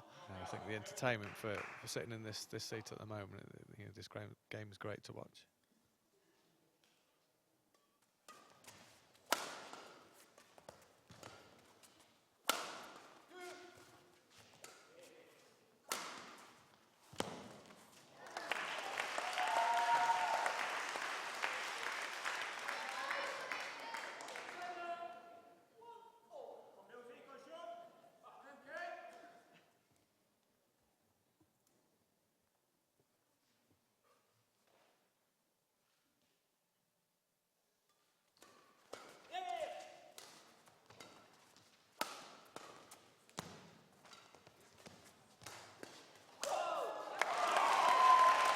Another little trick shot from Ritter. It was all he could do to get it back, though. So when he took a string out, was he hit that kill there? It's a good job. He was close enough to the net that it didn't really affect it. If that would have been the rear court, then that could well have ended up in the net.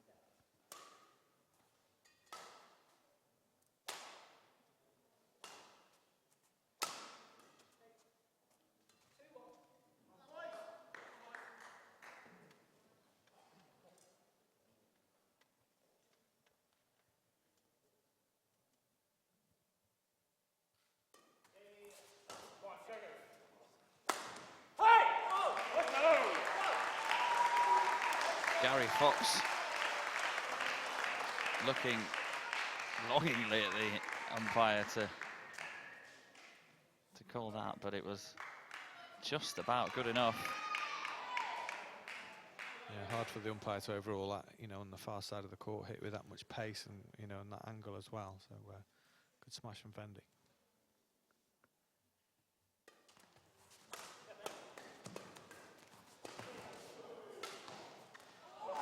Fendi unable to get himself back on his feet, sort of in the press-up position as he tried to play that. I thought he was supposed to be young. Well, it's not the normal position that you would practice your defence from, so a bit unfortunate.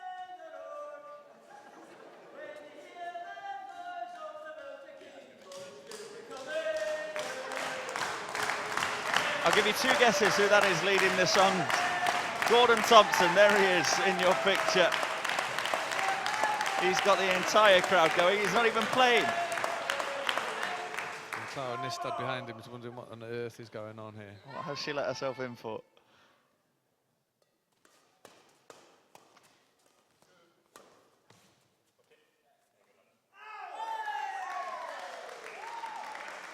The cheerleading works, for a point at least.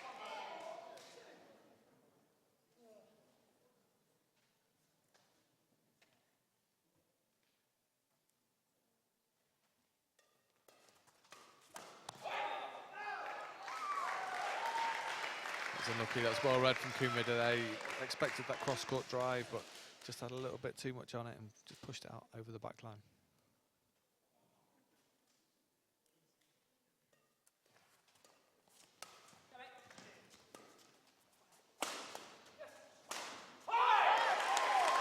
MK Badminton pulling away in this 3rd game. 6-2 they lead, 4 points the gap.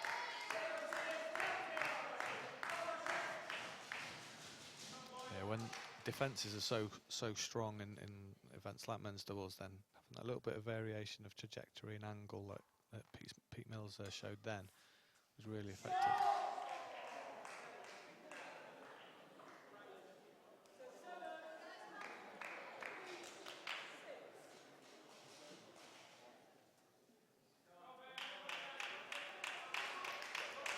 I think Gordon Thompson actually calling the score there.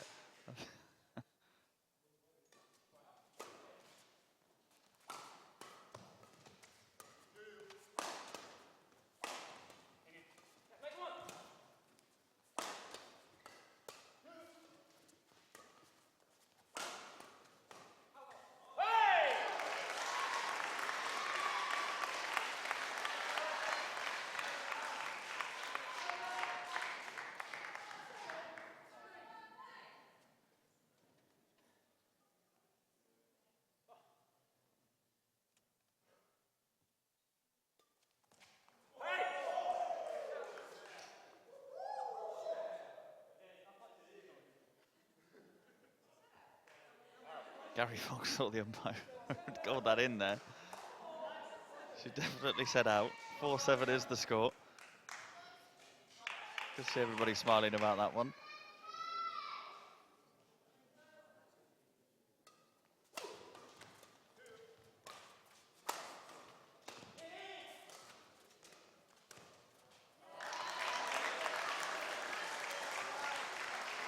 It was one of those potential little ones where, you know, a simple shot up the line might have been a little bit more effective at this stage of the game, but you know, Sean Vendy being the type of player that he is, he sees that space, he's got the imagination and the skills to actually pull it off, but just didn't quite work on that occasion.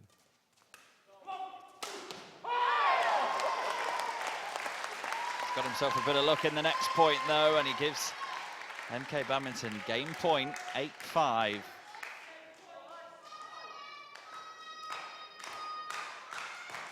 Chance to go back in front in this final event of match night 3.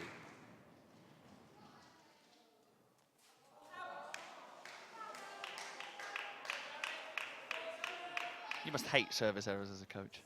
Well, the thing is that the margin of error is so small when the guys are standing on the service line waiting to hit the shuttle as soon as it comes over the tape, then, you know, it's not uncommon for service errors to take place, but you know, these guys serve so well and practice it so much, then you do get into the habit of it being so tight.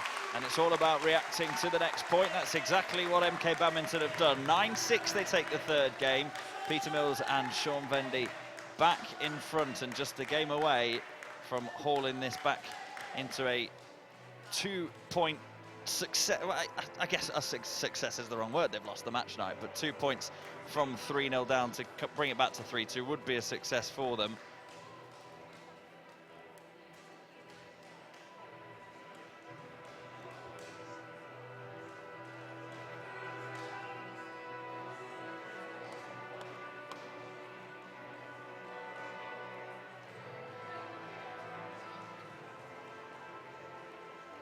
They're just getting a little bit of advice from Lorraine Cole there, outside of the timeout situation, so that the umpire was ushering them back onto court to get the next game started.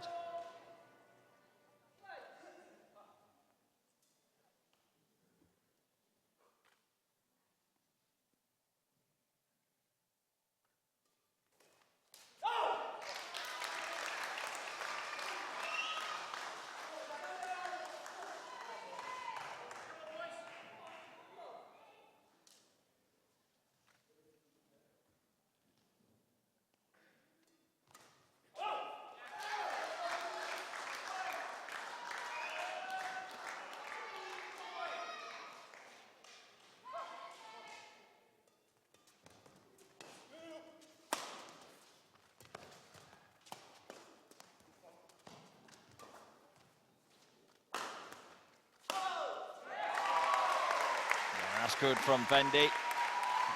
Holt's Birmingham Lions, decent start to this fourth game.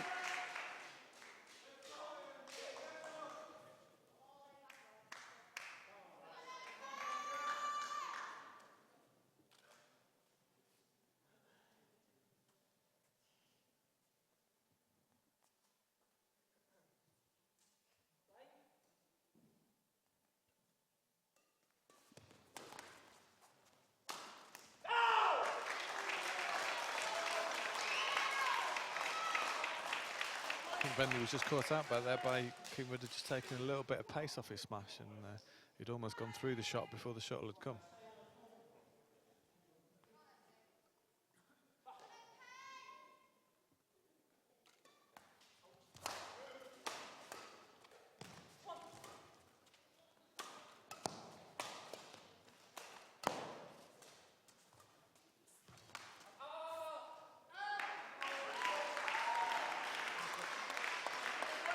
Nice friendly exchange at the net there. Coombe going all the way back where it came from with that. Just too much on it.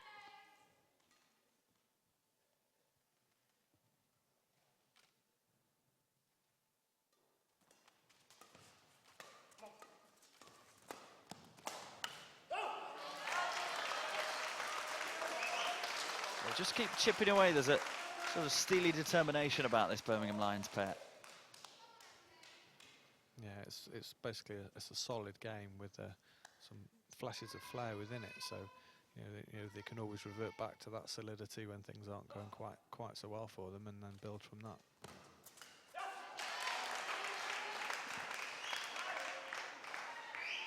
And so much about the first 4 shots in men's doubles really sets the tone for what happens in the rest of the game, and especially in the shortened format, that you can win points quite quickly on having a decent serve and return and control of the front of the court.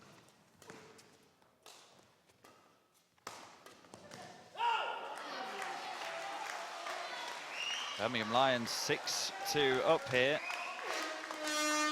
and that's enough for MK Badminton head coach Sarah Sankey to call a timeout for her team. 2-6 they trail, and it looks for all the world as if we're going to go to a tiebreaker to end this fixture. I think it does. It was a good timeout call from Sarah Sankey then, just to break the rhythm of the Birmingham pair and to see if MK can get back into this, because a few serve and return errors and those sort of little ones around the net where the margin of error is so small, and this can turn around quite quickly. Update from Loughborough. Loughborough Sport have won the fixture against Team Derby. They lead 3-1 after a final point shootout in the men's doubles. Wouldn't mind a final point shootout in this men's doubles either, but Loughborough Sport 3, Team Derby 1 in tonight's other fixture.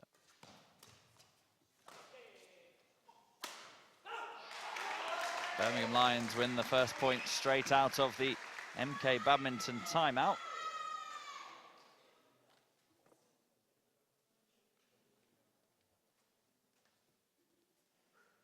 Had half a glance at the power play podium there.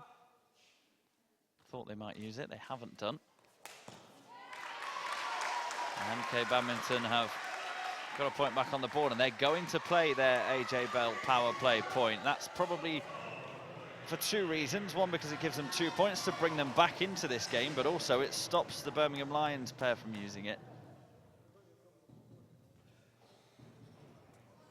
Like I say, it may have been influenced by the fact that Birmingham looked over towards the power play podium in the rally before.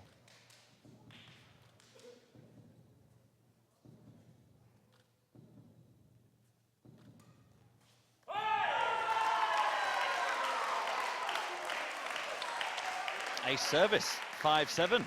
2 points on the board for the AJ Bell power play for MK Badminton, and it's just a bit closer now. Again, Kuhn Ritter has questioned Sean Vendy's serve all the way through. He's had a word with the umpire, he's had a word with the service judge, and we're certainly questioning the legality of that serve from Vendy then. All the more crucial in the fact that it was an AJ Bell power play point.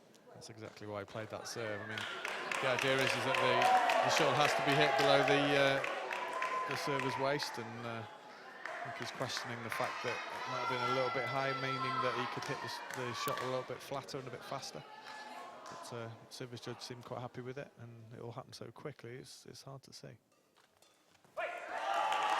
Fendi gets a little bit of look off the tape as well, which won't make Kuhn Ritter feel any better about it. They've closed the gap right down, 6-7.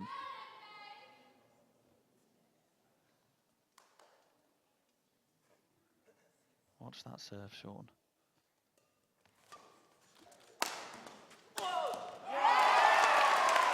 They'll turn this right around. We're level pegging, 7-7. From 3-7 down. Gary Fox wanted to change the shuttle there, but MK asked for the shuttle back because they are in control of the shuttle when they're serving, and refused to change it then. More mind games, we like this.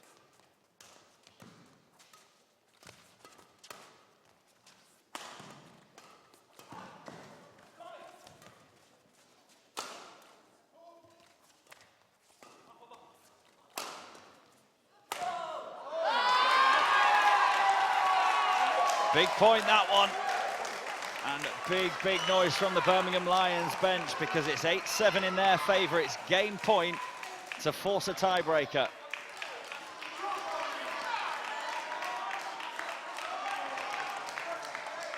Sean's got to get control of himself now. That was a big chance to give match point for MK, but you know, he looks like he's sort of lost it a little bit. He needs to get it back, get his concentration back.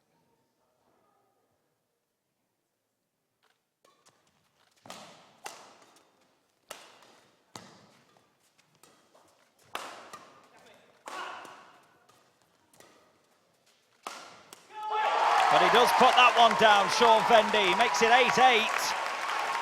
This is match point MK Badminton, but also game point to Birmingham Lions. This couldn't be closer. No, that was great. You know, showed composure beyond his years then, Sean. He had a chance to hit a hard one from the net, took the pace off it, and then hit a great angle across the body for a winner. Let me reiterate, match point MK Badminton, game point Birmingham Lions.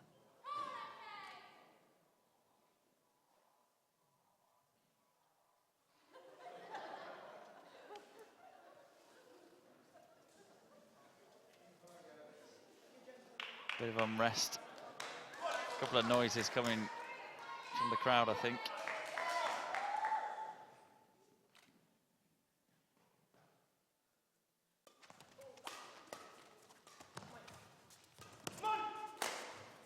Yeah, Vendy wins it. Down the line, he's on the floor celebrating. Sean Vendy gives MK Badminton the victory in the men's doubles. But it is Birmingham Lions who do take victory overall on match night 3 here. They've won it 3-2, but that's a really, really crucial point in the context of the season for MK Badminton, and a brilliant way to round off this fixture. Yeah, I think a fitting way to end that particular event as well, with you know, the effect that Sean Vendy had on the game, being the least experienced player to hit the winning shot was a great for him. Stood up to a lot of pressure in that game and came out on top. Great to watch, great entertainment here at the Oak Grove Leisure Centre. That's just about it from us here in Milton Keynes for match night 3. Don't forget, looking ahead, match night 4 is the first time this season, the second season of the AJ Bell MBL, that all 6 teams are in action on the same night. The Sky Sports game on that night, Team Derby versus Birmingham Lions, and then 2 live stream games for you.